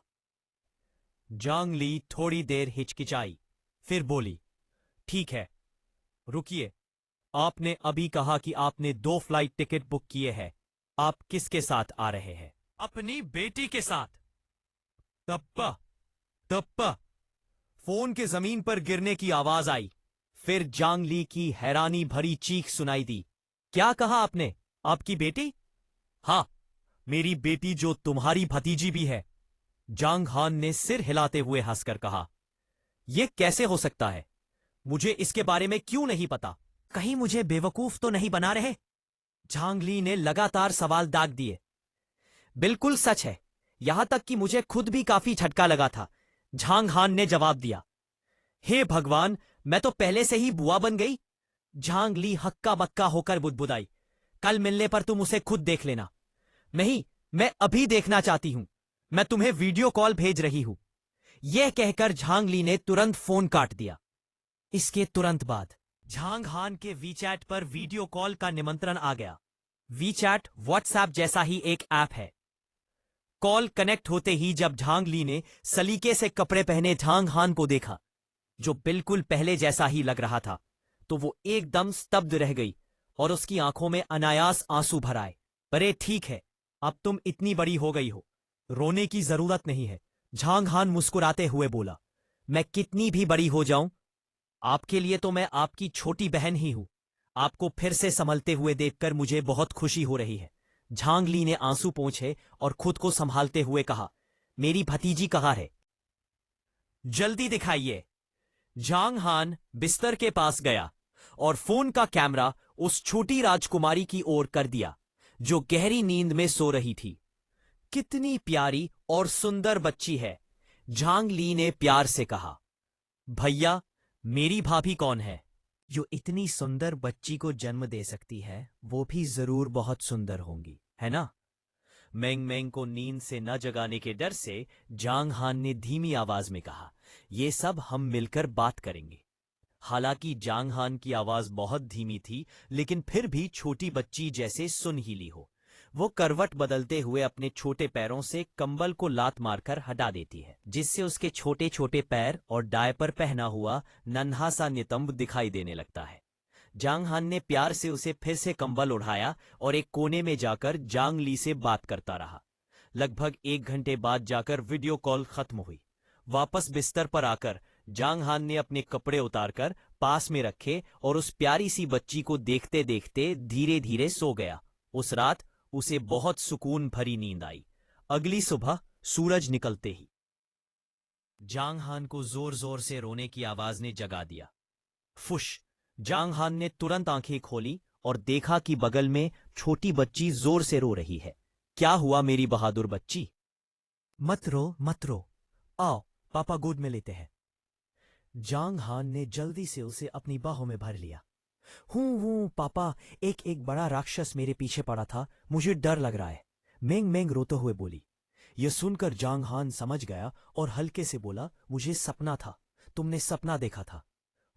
मुझे डर लग रहा है। काफी देर मनाने के बाद भी जब वह शांत नहीं हुई, तो जांग हान को अचानक एक उपाय सूझा। उसने अपना बायां हाथ उठाकर उसका ध्यान खींचा। मेंग मेंग, मत डरो, सारे बड़े राक्षस बेवकूफ और बदसूरत होते हैं। देखो पापा राक्षस को कैसे मारते हैं। हाँ, ये मेरी मुट्ठी, धम, राक्षस की नाक टेढ़ी हो गई। ये मेरी 2 उंगलियां, हाँ, राक्षस की आंखें निकल गई। और ये मेरी हथेली, चाटा, राक्षस एक ही थप्पड़ में मर गया। जांग हान की हरकतें देखकर मेंग मेंग का रोना रुक गया। जांग हान ने राहत की सांस ली। देखा, पापा ने राक्षस को मार दिया। वाह, पापा कितने ताकतवर है। आंखों में अभी भी आंसू थे, लेकिन वे अब रो नहीं रही थी और श्रद्धा भरी नजरों से जांग हान को देख रही थी। ये तो होना ही है, तुम्हारे पापा सबसे ताकतवर है, जांग हान गर्व से बोला। मुझे भूख लगी है, मुझे दूध पीना है। पापा थोड़ी देर में दूध बनाकर लाते हैं। जांग हान उठकर दूध बनाने चला गया। दूध बनाकर उसने सूंघा। खुशबू बहुत हल्की थी। उसने दूध के पाउडर को देखा और हल्की हंसी के साथ बोला, मेंग मेंग, जब हम ठीक से बच जाएंगे तो पापा एक गाय पालेंगे और तुम्हें रोज ताजा दूध पिलाएंगे। दूध की बोतल मेंग मेंग को देते हुए मेंग मेंग ने एक बड़ा घूंट पिया और उलझन में पूछा, गाय क्या होती है? गाय वो जानवर होती है जो दूध देती है, जांग हान ने समझाया। तुम जो दूध पी रही हो वो भी गाय के दूध से ही बनता है। बच्चों को बड़ा होने के लिए दूध पीना जरूरी होता है क्योंकि उसमें बहुत पोषण होता है। तो फिर मैं मम्मी का दूध पीकर बड़ी नहीं हुई? मेंग मेंग ने मासूमियत से पूछा। तुम 1 साल की उम्र तक मम्मी का दूध पीती थी, उसके बाद गाय का दूध पीना शुरू करना पड़ता है। अगर कोई और बच्चा इतने सवाल पूछता तो शायद जांग हान झुंझला जाता और कहता, क्या मैं कोई महान अमर सम्राट हूं जो हर सवाल का जवाब देता रहूं? जाओ, हटो यहां से। लेकिन अपनी बेटी के सामने वह मजबूर था। उसे जवाब देते हुए उसे झुंझलाहट भी हो रही थी और एक अजीब सी खुशी भी। सुबह 9 बजे सेकेंड हैंड कार वेबसाइट का मैनेजर तय समय पर आ गया। कार बेचने का काम निपटाकर जांग हान ने साथ खाने के न्योते को ठुकरा दिया। होटल लौटकर उसने अपने बटुए के बाकी सारे बैंक कार्ड फेंक दिए और सिर्फ वही नया कार्ड रखा जिसमें 20 लाख युआन थे। बाकी कार्ड से कई ऑटो डिडक्शन जुड़े हुए थे जिन्हें वह अब इस्तेमाल नहीं करना चाहता था। इसके बाद वह और मेंग मेंग होटल में ही रहे और शाम होने का इंतजार करने लगे ताकि एयरपोर्ट जा सकें। आमतौर पर शियांगजियांग जाने के लिए वीजा लगवाना पड़ता है और ज्यादा दिन रुकने की अनुमति नहीं होती, लेकिन जांग हान को इन झंझटों की जरूरत नहीं थी, क्योंकि न सिर्फ उसका वहां घर था बल्कि उसके पास स्थायी निवास भी था। एक समय के अमीर और ताकतवर परिवार के युवा स्वामी के लिए अगर यह भी ना हो पाता तो वह सच में मजाक होता। दोपहर में होटल के रेस्टोरेंट में साधारण लंच करते हुए जांग हान ने खाने की तरफ देखा और सोचा कि उसे किसी बड़े पहाड़ को अपना अड्डा बनाना चाहिए। अगर वह खुद सामग्री उगाए तो बाहर खाने से कहीं बेहतर होगा। मेंग मेंग अभी बढ़ने की उम्र में है, उसे भरपूर पोषण चाहिए। उसका खाना सबसे अच्छा होना चाहिए। लगता है मुझे एक पूरा प्लान बनाना पड़ेगा। अब जांग हान जब भी कुछ सोचता था उसकी सोच का केंद्र मेंग मेंग ही होती थी। बेटी होने के बाद उसका नजरिया साफ तौर पर बदल चुका था। शाम 4 बजे जांग हान ने मेंग मेंग को गोद में उठाया और टैक्सी लेकर इंटरनेशनल एयरपोर्ट पहुंचा। 5 बजे तक वे एयरपोर्ट लाउंज में बैठकर फ्लाइट का इंतजार करने लगे। साफ दिख रहा था कि मेंग मेंग को सफर को लेकर बहुत उत्साह था। उसी समय शियांगजियांग में इंपीरियल कॉरपोरेशन की सहायक कंपनी इंपीरियल एंटरटेनमेंट के एक ऑफिस में, आपको इतना परेशान होने की जरूरत नहीं है। आखिरकार आप अभी अभी रिटायरमेंट से वापस आई हैं और कंपनी में अभी प्रतियोगिता बहुत ज्यादा है। तुरंत प्लान बन पाना मुश्किल है, पोनीटेल वाली महिला ने जी यान से कहा। मुझे पता है, खिड़की के पास सोफे पर बैठी जी यान के चेहरे पर थकान साफ झलक रही थी। बाहर देखते हुए उसने सिर हिलाया और बोली, लेकिन अगर मैं कंपनी के इंतजार में रही तो कम से कम आधा साल लग जाएगा कोई रोल मिलने में। मेरी वापसी की खबर पहले ही आ चुकी है। अगर इतने समय तक मैं कुछ न करूं तो मेरे फैंस बहुत निराश होंगे। प्रिंस ली ने आपको कल एम्बर रेस्टोरेंट में डिनर के लिए बुलाया है। उनके पिता इंपीरियल कॉरपोरेशन के बोर्ड में है। अगर वो मुंह खोल दे तो रोल मिलने में कोई दिक्कत नहीं होगी। बात इतनी आसान नहीं है। जी यान ने परेशान होकर आ भरी। एंटरटेनमेंट इंडस्ट्री बहुत जटिल जगह थी। प्रिंस ली के बुलावे का मकसद साफ था। अगर जी यान उसकी शर्तें मान लेती तो रोल तुरंत मिल सकता था, लेकिन क्या यही वो नतीजा था जो वह चाहती थी? जी यान हमेशा ऐसे सौदों से दूर रही थी। जब उसने इंपीरियल एंटरटेनमेंट के साथ 5 साल का कॉन्ट्रैक्ट साइन किया था तो अपनी सुंदरता और मधुर आवाज के दम पर 3 साल की मेहनत के बाद वह रातों रात मशहूर हो गई। चौथे साल वह गायिका से अभिनेत्री बनी। उस साल उसके पास फिल्मों और शोज की कोई कमी नहीं थी। 5वें साल तक वह बेस्ट एक्ट्रेस के अवार्ड की दावेदार बन चुकी थी। लेकिन उसी साल झांग हान के साथ हुआ हादसा सब बदल गया। गर्भवती होने के बाद वह तुरंत रिटायर होना चाहती थी, लेकिन कंपनी ने अनुमति नहीं दी। मजबूरी में उसने कॉन्ट्रैक्ट खत्म होने तक काम किया और फिर नॉर्थ अमेरिका चली गई। 5 साल बाद जब वह लौटी तो इंडस्ट्री पूरी तरह बदल चुकी थी। अब प्रतिस्पर्धा और भी ज्यादा थी। 3 साल का नया कॉन्ट्रैक्ट साइन करने के बाद भी कंपनी ने उसे तुरंत संसाधन नहीं दिए। आखिर सब अपनी बारी का इंतजार कर रहे थे और कोई पुरानी स्टार लाइन नहीं तोड़ सकती थी।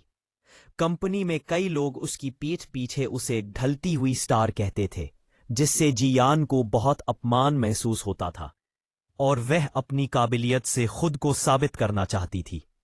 दीदी, थोड़ा पानी पी लीजिए, हम धीरे धीरे आगे बढ़ेंगे, मुझे आप पर भरोसा है। पोनीटेल वाली महिला ने पानी का गिलास देते हुए कहा। धन्यवाद चियाओफे, जी यान हल्की मुस्कान के साथ बोली। उस महिला का नाम जो फे था। वह बचपन से अनाथ थी और मैनेजर बनने के बाद उसे बहुत संघर्ष करना पड़ा था, लेकिन जियान के साथ काम करते हुए उसे अपनापन और गर्माहट मिली। यहां तक कि जब जियान रिटायर होकर नॉर्थ अमेरिका गई तब भी वह उसके साथ थी। अब वह सिर्फ मैनेजर नहीं बल्कि उसकी असिस्टेंट और हाउसकीपर भी थी। जियान के प्रति वह बहुत नरम थी, लेकिन दूसरों के लिए उसकी जुबान काफी तेज थी। मुझसे इतनी औपचारिकता क्यों? दीदी, क्यों ना आप पहले एक एल्बम रिलीज करें? कंपनी के पास हाल ही में अच्छे गाने आए हैं। आप दीदी में से बात कर सकती है, शायद वो आपको गाने चुनने दे।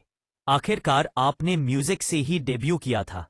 बस पहले देखते हैं क्या होता है। अगर आप चाहें तो मैं इसे स्ट्रॉन्ग और भी सरल हिंदी, स्ट्रॉन्ग उपन्यास शैली या स्ट्रॉन्ग डायलॉग फ्रेंडली हिंदी में भी दोबारा अनुवाद कर सकता हूं। पीटर, विज्ञापन, रिंग, रिंग। फोन 10 से ज्यादा बार बजा, तब जाकर कॉल कनेक्ट हुई। फोन के उस तरफ से उसकी बेटी की कोमल और खुशमिजाज आवाज सुनाई दी। मम्मी, मुझे आपकी बहुत याद आ रही है। Mummy, mummy, mummy. बेटी की आवाज सुनते ही जियान के दिल की बेचैनी पल भर में गायब हो गई। उसके चेहरे पर एक ऐसी मुस्कान आ गई जिसे बाहर वाले शायद ही कभी देख पाते। उसने नरमी से पूछा, एमिली, इन दिनों पापा के यहां खेलकर मजा आ रहा है? ओह, आप गलत नंबर पर कॉल कर रही है। मैं एमिली नहीं हूं। तो फिर तुम कौन हो? जियान ने मुस्कुराते हुए कहा, यह सोचकर कि उसकी बेटी मजाक कर रही है। मैं जियांग यूमंग मंग मंग मंग मंग। मंग मंग की चहकती हुई आवाज फोन से आई। यह सुनते ही जियान का चेहरा सख्त हो गया। उसके मन में घबराहट उठी। जियांग यूमंग, उसने एमिली का नया नाम रख दिया। क्या वह एमिली को मुझसे छीनना चाहता है? तुमने अपना नाम क्यों बदला? जियान ने अपने जज्बात दबाते हुए पूछा। क्योंकि मैं चीनी हूं और एमिली विदेशी नाम है। मुझे वह नहीं चाहिए। ओह, तो क्या इन दिनों तुमने खूब मजे किए? कुछ पल खो जाने के बाद जियान ने पूछा। हाँ, मैं पापा के साथ जिंदगी का मजा ले रही हूं। जिंदगी का मजा? जियान ने मन ही मन सोचा। उसके साथ रहकर तकलीफ न झेलनी पड़े, वही बहुत है। बच्ची की आवाज से साफ लग रहा था कि वह अपने उस जिद्दी, बदमिजाज और अकड़े हुए पिता पर काफी निर्भर हो गई है। तुम जिंदगी का मजा कैसे ले रही हो? जियान ने पूछा।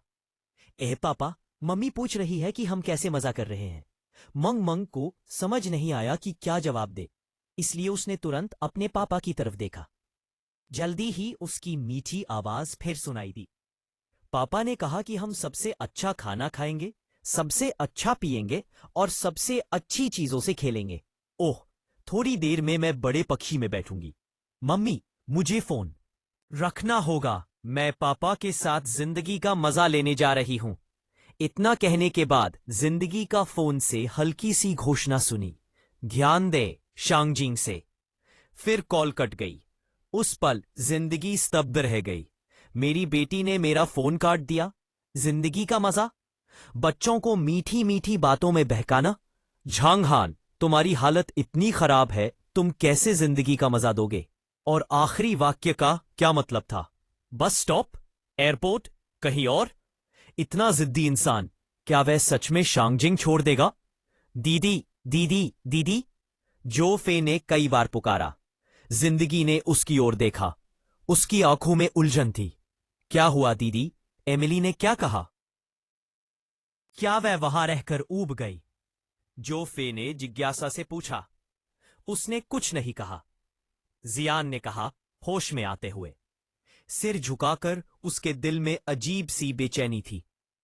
पहले जब भी वह अपनी बेटी को फोन करती थी, वही उसे फोन रखने के लिए मनाती थी। लेकिन आज बच्ची ने कुछ पूछे बिना ही फोन काट दिया। यह बदलाव जियान को बहुत बुरा लग रहा था। काफी देर हो गई है, चलो वापस चलते हैं, जो फे ने घड़ी देखते हुए कहा। तभी जियान ने सिर उठाया।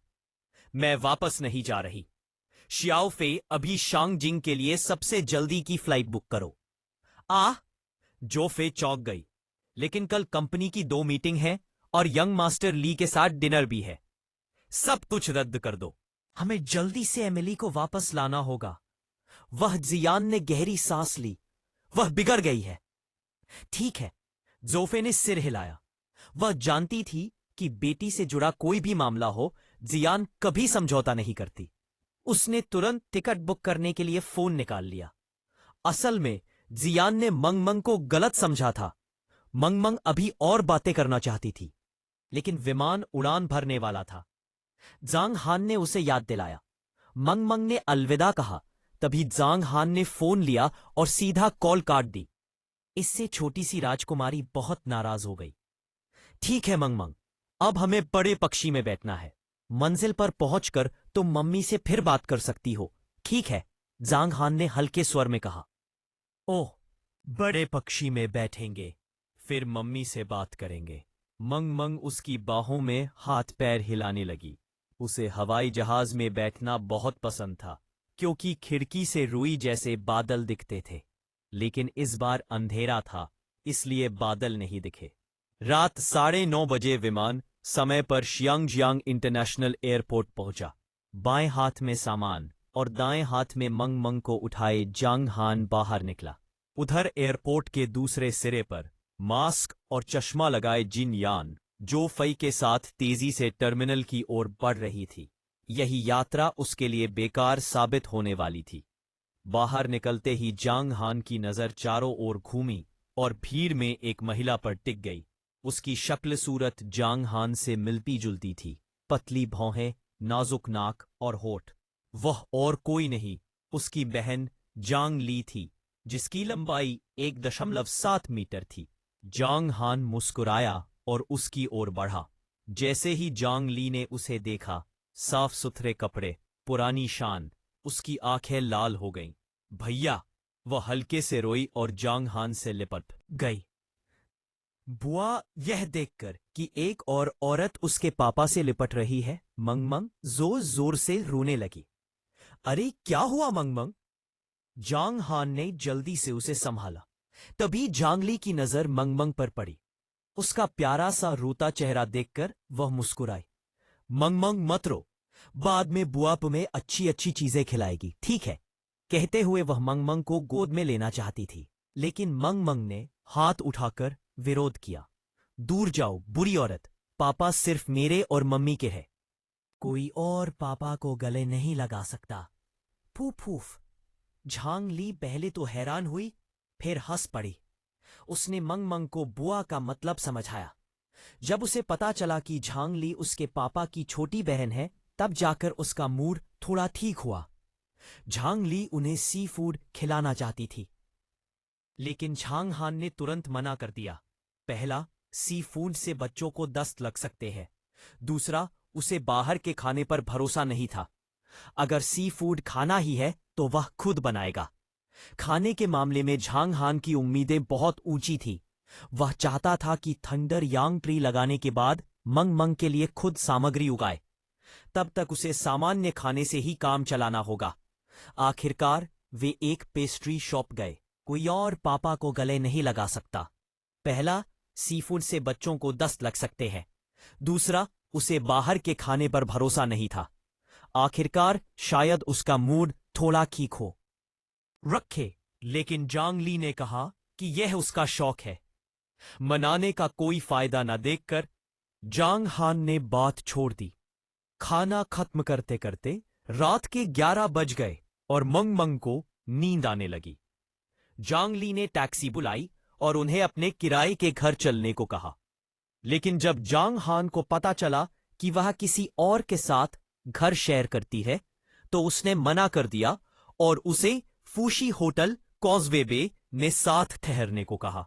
जिंदगी का मजा लेने के अपने लक्ष्य के तहत उसने 5 लाख RMB एडवांस दिए और 1.8 लाख RMB प्रतिदिन वाला प्रेसिडेंशियल स्वीट लिया।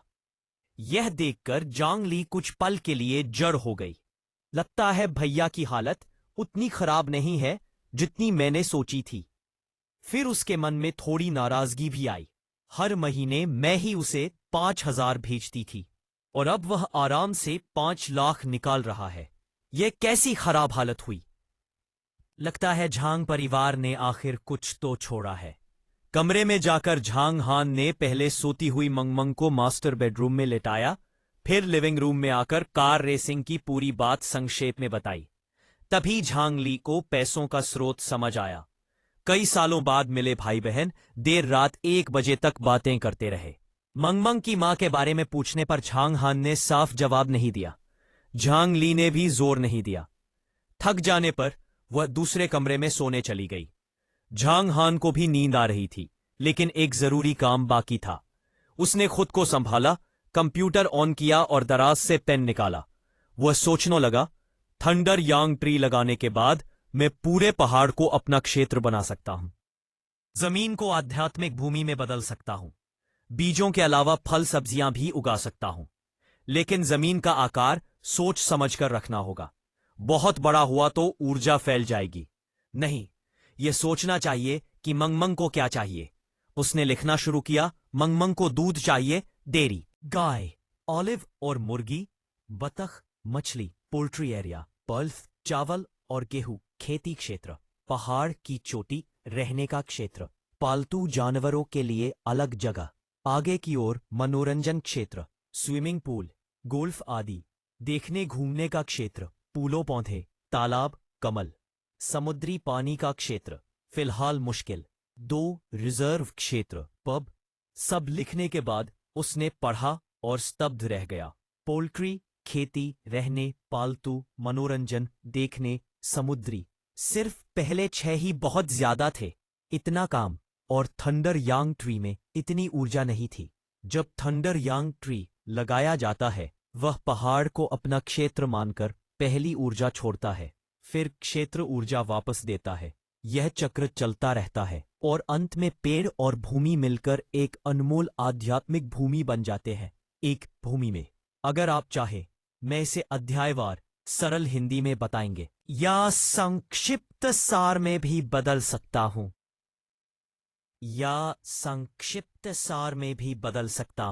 यह कहना ही पड़ेगा कि शांगजियांग में पहाड़ों की संख्या बहुत अधिक थी, लेकिन जीवन का आनंद लेने वाले व्यक्ति के रूप में जांग हान की पहली पसंद वे पहाड़ थे जो समुद्र की ओर मुख किए हुए हों। क्योंकि अगर कोई समुद्र की ओर मुख किए हुए पहाड़ पर रहता तो वह जब चाहे समुद्र का नजारा देख सकता था। काफी देर तक देखने के बाद जांग हान ने पाया कि ज्यादातर पहाड़ों का क्षेत्रफल बहुत बड़ा था। एक पूर्णतावादी होने के नाते वह ऐसा पहाड़ ढूंढना चाहता था जो उसके लिए बिल्कुल उपयुक्त हो। पहाड़ का क्षेत्र ना तो बहुत बड़ा हो और ना ही बहुत छोटा, बस इतना हो कि वह जिन जगहों पर काम करने वाला था उन्हें समेट सके। 1 घंटे तक देखने के बाद जांग हान ने अंततः कागज पर 7 पते लिख लिए। समुद्र की ओर मुख किए हुए और मध्यम आकार के पहाड़, यही पहली सूची थी। उम्मीद है कि इन पहाड़ों में से किसी एक में मुझे कोई खजाना सी जमीन मिल जाएगी, जांग हान ने हल्की आवाज में खुद से कहा। थोड़ा थकान महसूस करते हुए उसने आराम करने का फैसला किया। जैसे ही वह खड़ा हुआ, उसका फोन बज उठा। इतनी देर, रात हो चुकी है, कौन फोन कर रहा है? जांग हान ने जेब से फोन निकाला और कॉलर आईडी देखकर वह कुछ पल के लिए ठिठक गया। जियान। फोन उठाते ही जियान की गुस्से भरी आवाज फोन से आई। तुम कहाँ हो? मैं इस समय एक होटल में हूं, जांग हान ने शांत स्वर में जवाब दिया। लगता है यह पहली बार है जब मैंने जियान से सही मायनों में बातचीत की है। सच कहूं तो जांग हान के मन की स्थिति इस समय काफी जटिल थी। जियान के प्रति वह दूसरों की तरह बिल्कुल उदासीन नहीं रह सकता था। शायद क्योंकि वह मेंग मेंग की मां है, उसने मन ही मन बुदबुदाया, जियान के साथ बेहतर होगा कि मैं अपने दिल की सुनूं, न बनावटी बनूं और न ही जानबूझकर कुछ करूं, बस दिल के अनुसार। होटल, जियान ने भौहें सिकोड़ ली, फिर तुरंत ढीली कर दी। लगता है यह सख्त दिमाग वाला आदमी एमिली की काफी परवाह करता है, नहीं तो वह अपने उस अस्त व्यस्त घर को छोड़कर होटल में क्यों रहता? कौन सा होटल? जियान की आवाज अब शांत हो गई। फूशी होटल। मैं कहा। जांग हान की बेरुखी देखकर जियान के दिल में गुस्सा उमड़ आया। मैंने इतनी शांति से बात की और तुम इतना ठंडा जवाब देते हो, इसका क्या मतलब है? इसलिए उसने चिड़चिड़े स्वर में कहा, लोकेशन वीचैट पर भेजो। कहकर उसने आंखें घुमाई और फोन काट दिया। इस औरत को क्या हो गया है? जांग हान ने होंठ सिकोड़ते हुए सोचा, वहां तो अभी अभी शांगजियांग पहुंचा था और जियान आने वाली थी, उसे कैसे पता चला कि मैं शांगजियांग आया हूं?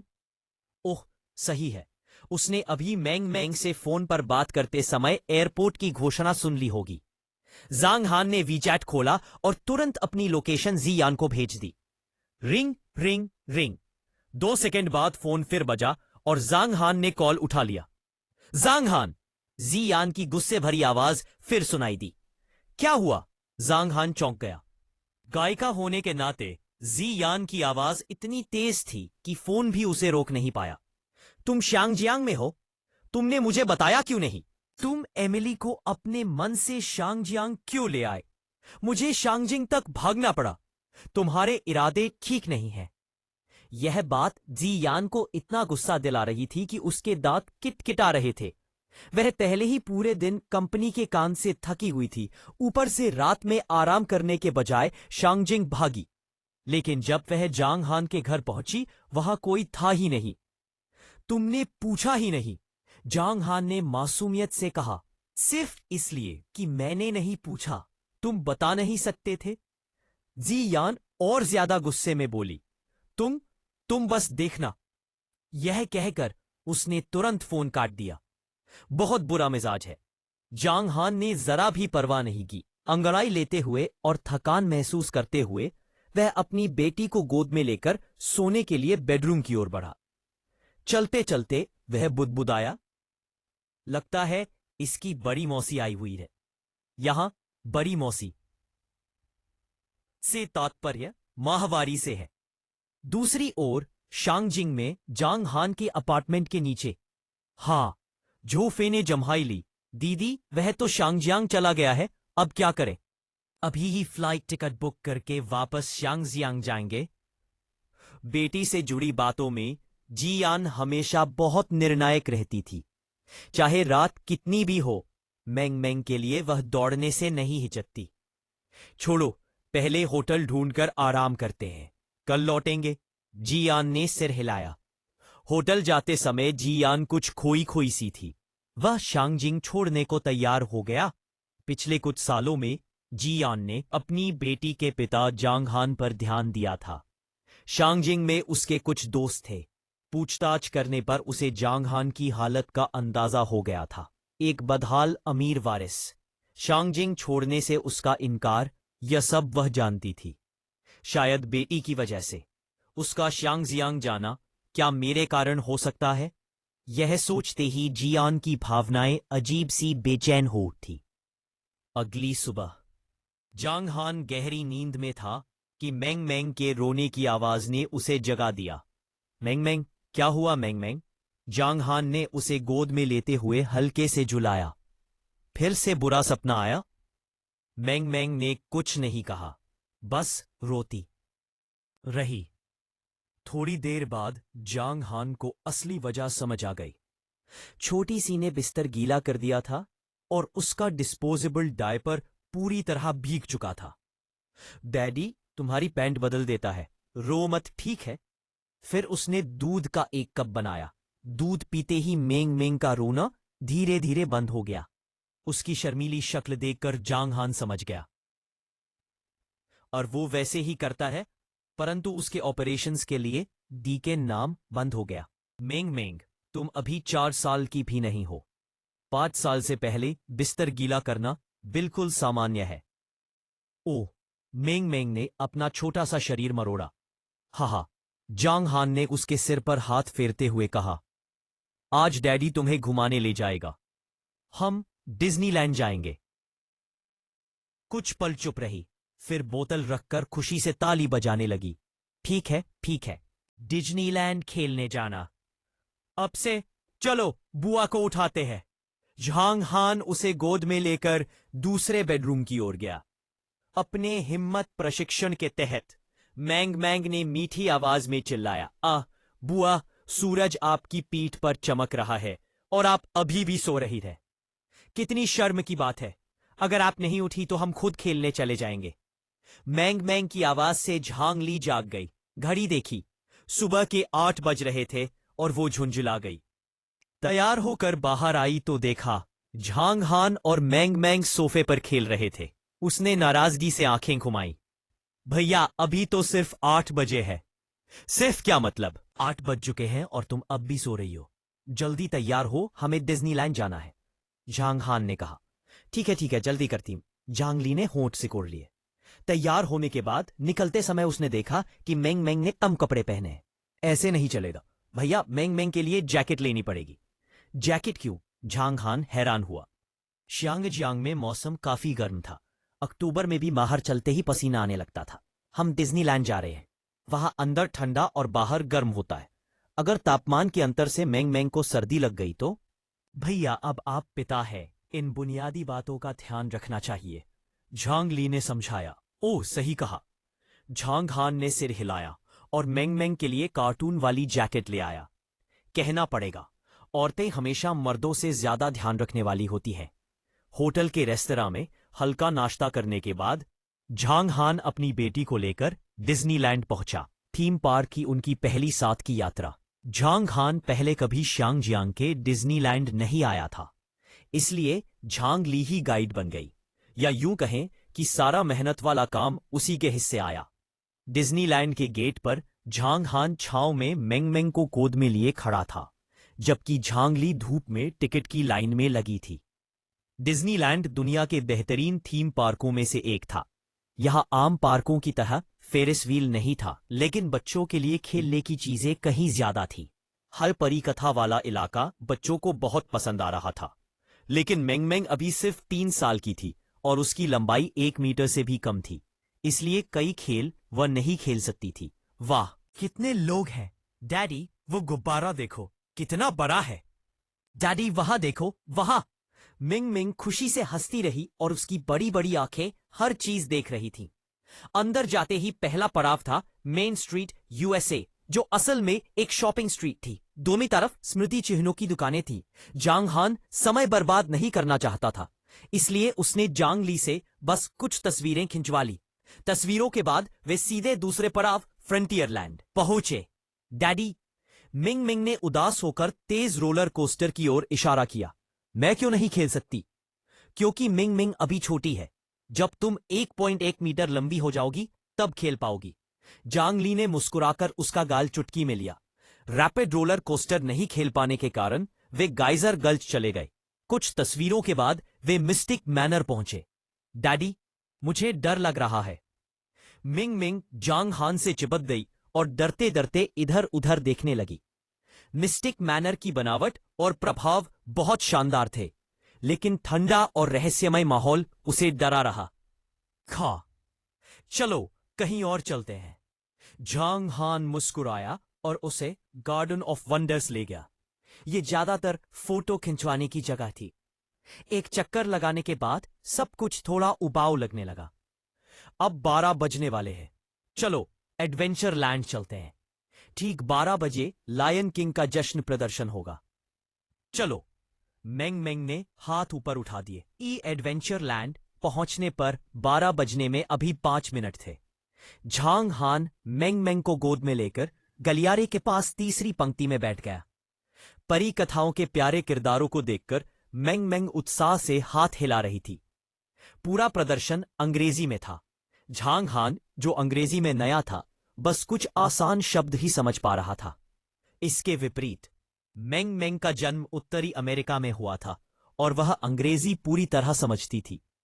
अगर आप चाहे तो मैं अगले चैप्टर का भी हिंदी अनुवाद या भाषा को और सरल शुद्ध हिंदी में बदलकर भी दे सकता हूं।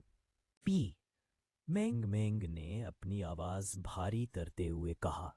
गर्रर गर्रर, मैं तुम्हें तुम्हारे पिता के साथ ही खा जाऊंगा, और अपने पिता की रक्षा करने की मुद्रा में खड़ी हो गई। यह देखकर जांग हान हल्का सा मुस्कुराया, फिर झुककर मेंग मेंग की कान के पास कुछ शब्द कहे। अपनी साफ सुथरी बड़ी आंखें झपकाईं, शेर राजा की ओर देखा और प्यारी सी आवाज में कहा, तुम जैसे कीड़े मुझे डराने की हिम्मत भी करते हो। क्या तुम्हें यकीन है कि मेरे डैडी तुम्हें एक थप्पड़ में उड़ा नहीं देंगे? यह सुनते ही पूरा दर्शक वर्ग हंस पड़ा। मेंग मेंग की मासूम और प्यारी शक्ल पर सभी पिघल गए। सभी दर्शकों को लगा कि मेंग मेंग मजाक कर रही है, लेकिन उन्हें क्या पता था कि यह सब जांग हान की अनोखी जांग परिवार की शिक्षा का नतीजा था। हा, कितनी प्यारी छोटी राजकुमारी है। शेर राजा ने यह कहकर बाकी बच्चों के पास जाकर अपना प्रदर्शन जारी रखा।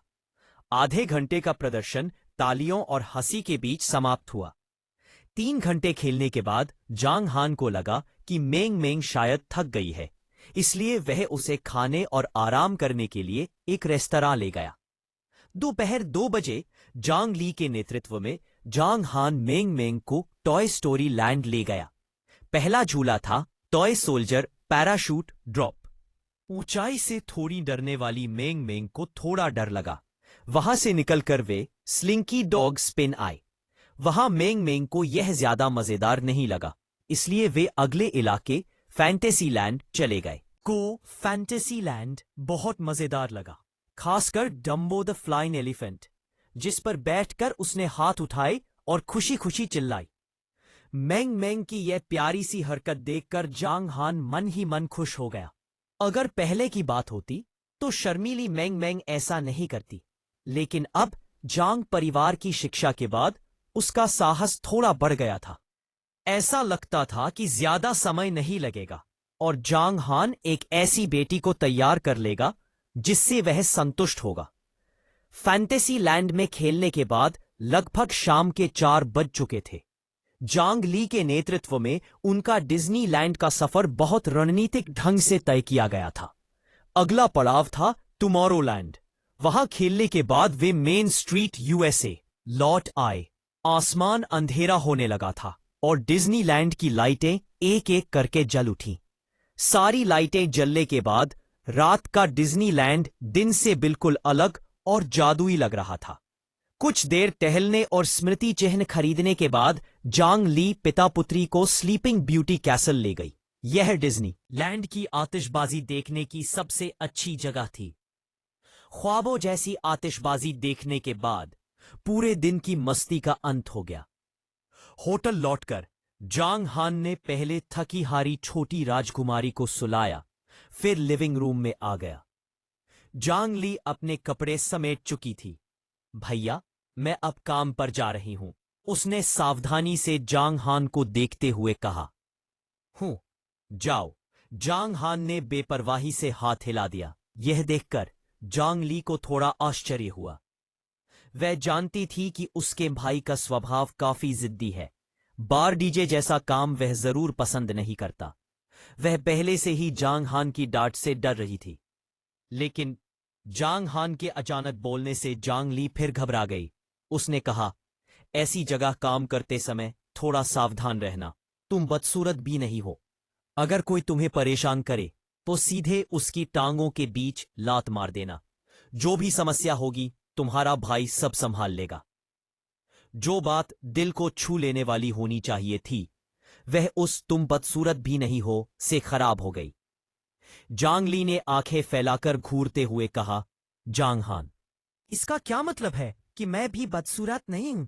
तुम क्या कहना चाहते हो? मैं बार की ट्रम्प कार्ड ब्यूटी डीजे हूं, समझे? जांग हान थोड़ा चौंका, फिर मुस्कुराया। ठीक है, तुम ही सबसे खूबसूरत हो।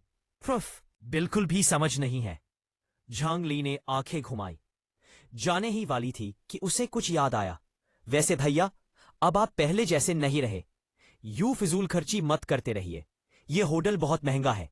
एक रात का ही 1.8 लाख युआन। शांगजियांग में आपका घर तो है ही, पहले 20 लाख युआन में रिनोवेट कराया था। वह इस होटल से तो बेहतर ही होगा, है ना? मैं समझता हूं। जांग हान ने सिर हिलाया।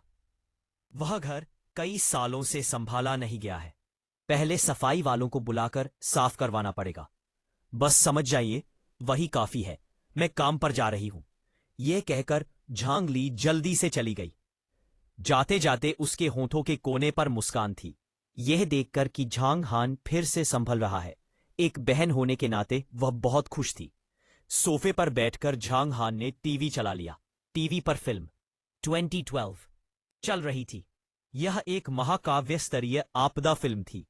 पिछले जीवन में जांग हान इसे 5 बार से कम नहीं देख चुका था, लेकिन टीवी पर अपरिचित नायक को देखकर वह चौंक गया।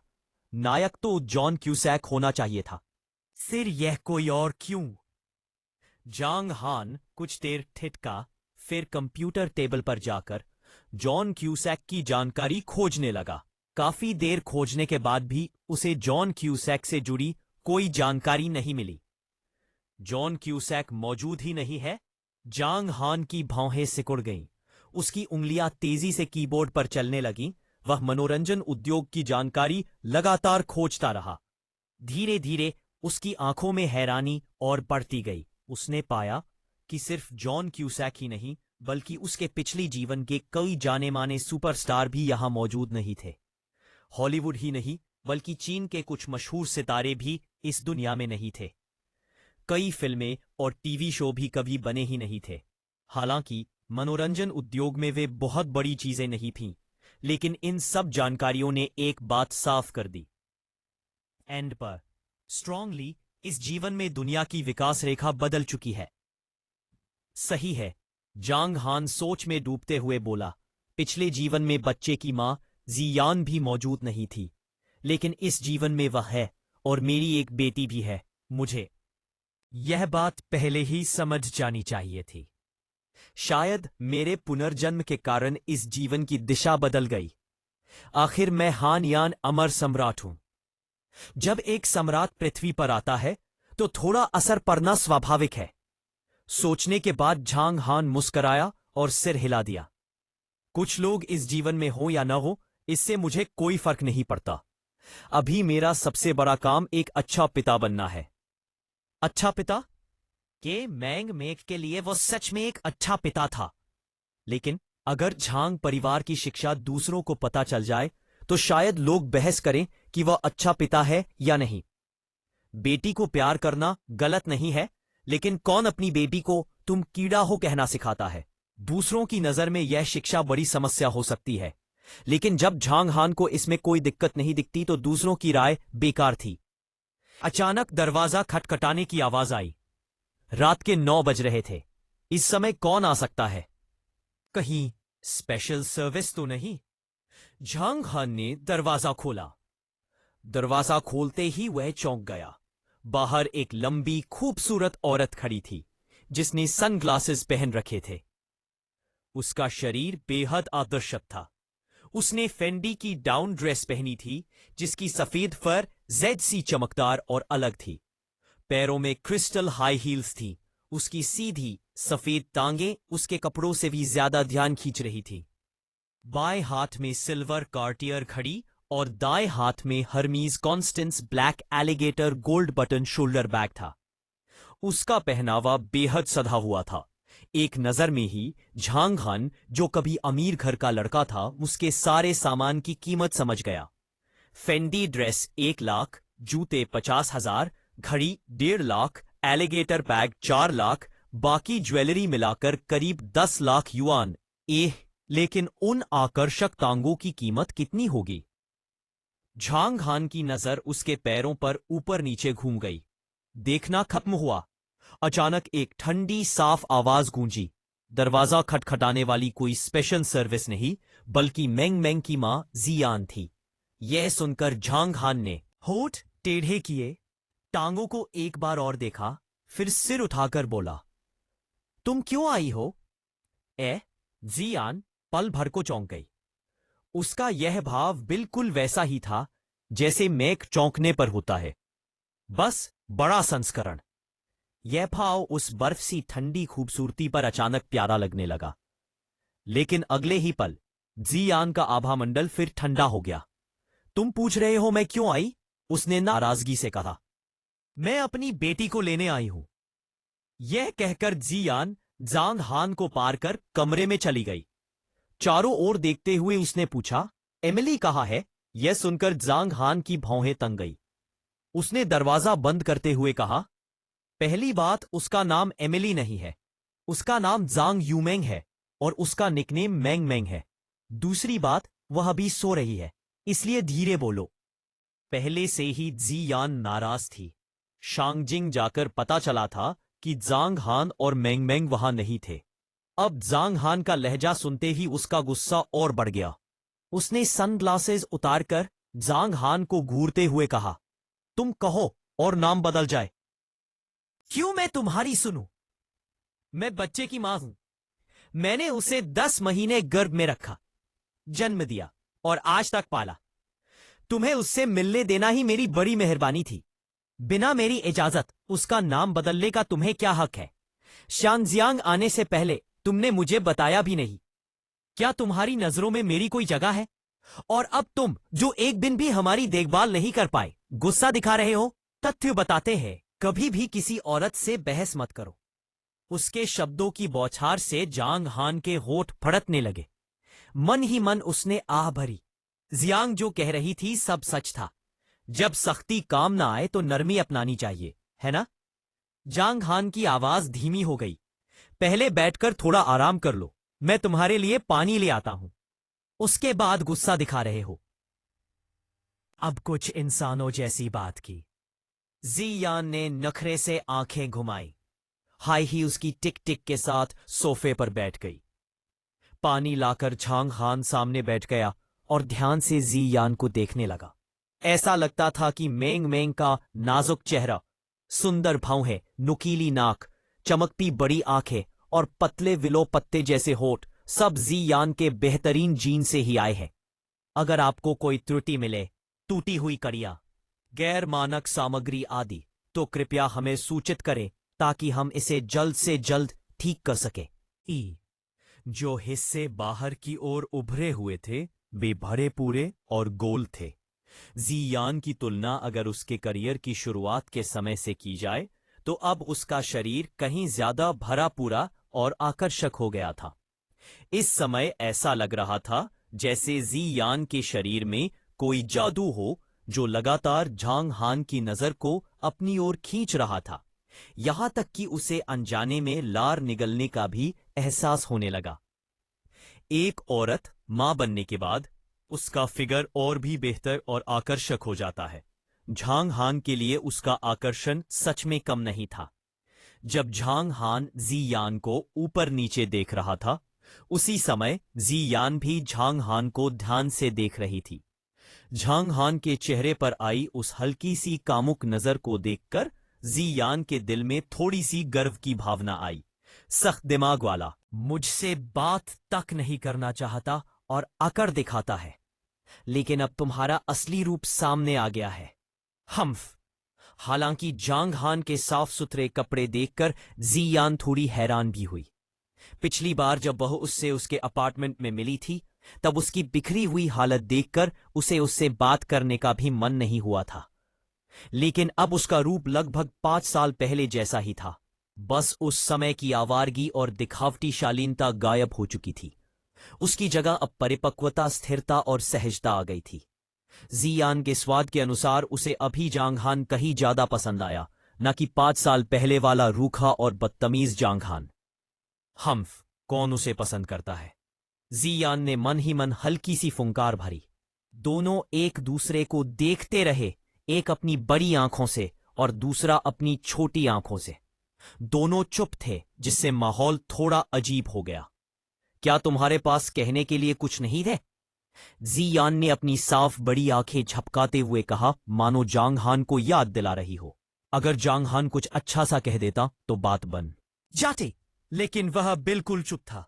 मैं रातों रात शांगजियांग से शानजिंग गई और अगले दिन वापस आई, सिर्फ तुम्हारी वजह से, और तुम एक शब्द की माफी तक नहीं बोलते। क्या कहूं? जांगहान ने मुंह खोला और जवाब दिया। एक पल में ही जियान और ज्यादा नाराज हो गई और दिल ही दिल में जांगहान से बहुत निराश हो गई। वह तुरंत खड़ी हुई और गुस्से में बोली, छोड़ो, मुझे तुमसे बात भी नहीं करनी। मैं अभी एमिली को लेने जा रही हूं। रुको। यह सुनते ही जांगहान जल्दी से उठा और कुछ ही कदमों में जियान के सामने आ गया। असल में अपने स्वभाव के अनुसार जांगहान सीधे कह सकता था, मेंग मेंग मेरी बेटी है, अब से वह मेरे साथ ही रहेगी। लेकिन ये शब्द उसके मुंह से निकल नहीं पाए। वह मूर्ख नहीं था। उसे पता था कि अगर उसने ऐसा कहा तो सामने खड़ी यह औरत तुरंत शेरनी बन जाएगी। इसलिए उसने समझौते वाले लहजे में कहा, तुमने तो कहा था कि मेंग मेंग 1 हफ्ते तक मेरे साथ रहेगी। आज तो सिर्फ 5वां दिन है। मिंग मिंग मेरी है। मैं जो चाहूं कर सकती हूं। तुम्हें परवाह करने की जरूरत नहीं। जियान ने अपना अधिकार जताया अचानक उसे अपनी गलती का एहसास हुआ। हाँ, खू थू मेरा मतलब एमिली है। इतना कहकर उसने झांग हान की ओर ध्यान दिए बिना बेडरूम का दरवाजा खोला और अंदर चली गई। मम्मी! आवाज सुनकर मेंग मेंग नींद में ही आंखें खोल बैठी। सामने अपनी मां को देखकर छोटी राजकुमारी बेहद खुश हो गई। 5 दिन से न मिलने के कारण जी यान भी उसे बहुत याद कर रही थी। वह बिस्तर के पास बैठी और धीरे से मेंग मेंग को अपनी बाहों में भर लिया। इस समय जी यान के चेहरे पर बेहद कोमल भाव थे। मां के प्यार की चमक झलक रही थी। उसकी आवाज भी झांग हान से बात करते समय की तुलना में 100 गुना ज्यादा नरम थी। मेरी बच्ची, क्या तुमने मम्मी को मिस किया? मिस मिस मिस मेंग मेंग ने खुशी खुशी कहा और जी यान के गाल पर एक किस दे दी। झांग हान जी यान के चेहरे पर लगे मेकअप को देखकर कहना चाहता था, अब किस मत करो, पूरा मुंह फाउंडेशन से भर जाएगा। लेकिन ये शब्द भी उसके मुंह से नहीं निकले। शायद वह इस गर्मजोशी भरे पल को तोड़ना नहीं चाहता था। इस समय मेंग मेंग पूरी तरह उसकी नहीं थी। उसकी अपनी मां थी जो उसे अपने साथ ले जाने वाली थी। जांग हान ने हल्की सी आ भरी। उसका दिल मेंग मेंग से अलग होने के ख्याल से भारी हो गया। मम्मी तुम्हें लेने आई है। आंटी फई फई नीचे इंतजार कर रही है। कपड़े पहनकर घर चलते हैं, ठीक है? जियान ने मुस्कुराते हुए कहा। ठीक है, घर चलो। मेंग मेंग ने खुशी खुशी हाथ उठा दिए। उसे घर पर रखे अपने रोएंदार खिलौनों की बहुत याद आ रही थी। लेकिन जब कपड़े पहनने के बाद जियान उसे दाहिने हाथ से गोद में उठाकर और बाएं हाथ से सूटकेस खींचते हुए दरवाजे की ओर बढ़ी, तब मेंग मेंग को अचानक याद आया, मम्मी रुको, डैडी ने अभी कपड़े नहीं पहने। तुम्हारे डैडी को कुछ काम है, इसलिए मम्मी तुम्हें लेने आई है। जियान ने थोड़ी देर सोचकर कहा। पास खड़े जांग हान के होठ हिले। वह कहना चाहता था, मैं फ्री हूं, मेंग मेंग यहीं रहे। लेकिन हकीकत यह थी कि उसके पास सच में करने के लिए काम थे। यह सुनकर कि उसके पापा उसके साथ नहीं चलेंगे, मेंग मेंग की बड़ी बड़ी आंखों में तुरंत आंसू भर आए। बूहू, नहीं, मुझे डैडी चाहिए साथ। वो मां की गोद में मचलने लगी और अपने छोटे छोटे हाथ पापा की ओर बढ़ाने लगी। जांग हान का दिल कांप उठा। वह तुरंत आगे बढ़ा और मेंग मेंग को गोद में लेकर उसे दिलासा देने लगा। एक पिता का अपनी बेटी को मनाना यह बहुत ही भावुक दृश्य होना चाहिए था। लेकिन जी यान के दिल में हल्की सी बेचैनी पैदा हो गई। सिर्फ 5 दिन में ही इतनी नजदीक। अगर ज्यादा समय हो गया तो क्या मैं उसे वापस ला भी पाऊंगी? यह एक खतरनाक संकेत था। वह किसी को भी अपनी बेटी छीनने नहीं दे सकती थी। उसने जांग हान को चेतावनी भरी नजर से घूरा। जांग हान ने बेबसी से सिर हिलाया और कहा, मेंग मेंग, डैडी को सच में काम है।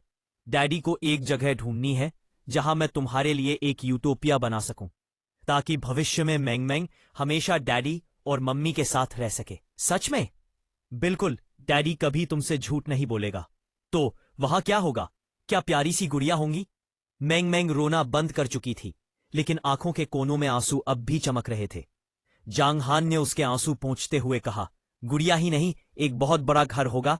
प्यारे प्यारे कुत्ते, सुंदर बिल्लियां और ढेर सारे पालतू जानवर होंगे और खेलने की जगह भी होंगी। वाह, कुत्ते और बिल्लियां मेंग मेंग को पसंद है। बस तुम्हें पसंद होना चाहिए। इसलिए डैडी को काम करना है। काम खत्म होते ही मैं तुम्हें लेने आऊंगा, ठीक है? मेंग मेंग बहुत बहुत अच्छी बनेगी। कार में बैठने के बाद पीछे की खिड़की से झांकते हुए मेंग मेंग ने पूछा, मम्मी, मैं डैडी से फिर कब मिलूंगी? जब वो अपना काम खत्म कर लेंगे। जी यान ने हल्के से जवाब दिया। डैडी, आप अपना काम कब खत्म करेंगे? झांग हान कहना चाहता था, स्ट्रॉन्ग, डैडी बिल्कुल भी बिजी नहीं है। लेकिन उसने कहा, बहुत जल्दी। काम खत्म होते ही मैं तुम्हें लेने आऊंगा। तब तक तुम घर पर अच्छी बच्ची बनकर रहना। कार धीरे धीरे दूर चली गई। झांग हान वहीं खड़ा देखता रहा जब तक कार उसकी नजरों से ओझल नहीं हो गई। फिर उसने हल्की सी आह भरी और होटल वापस चला गया। And page.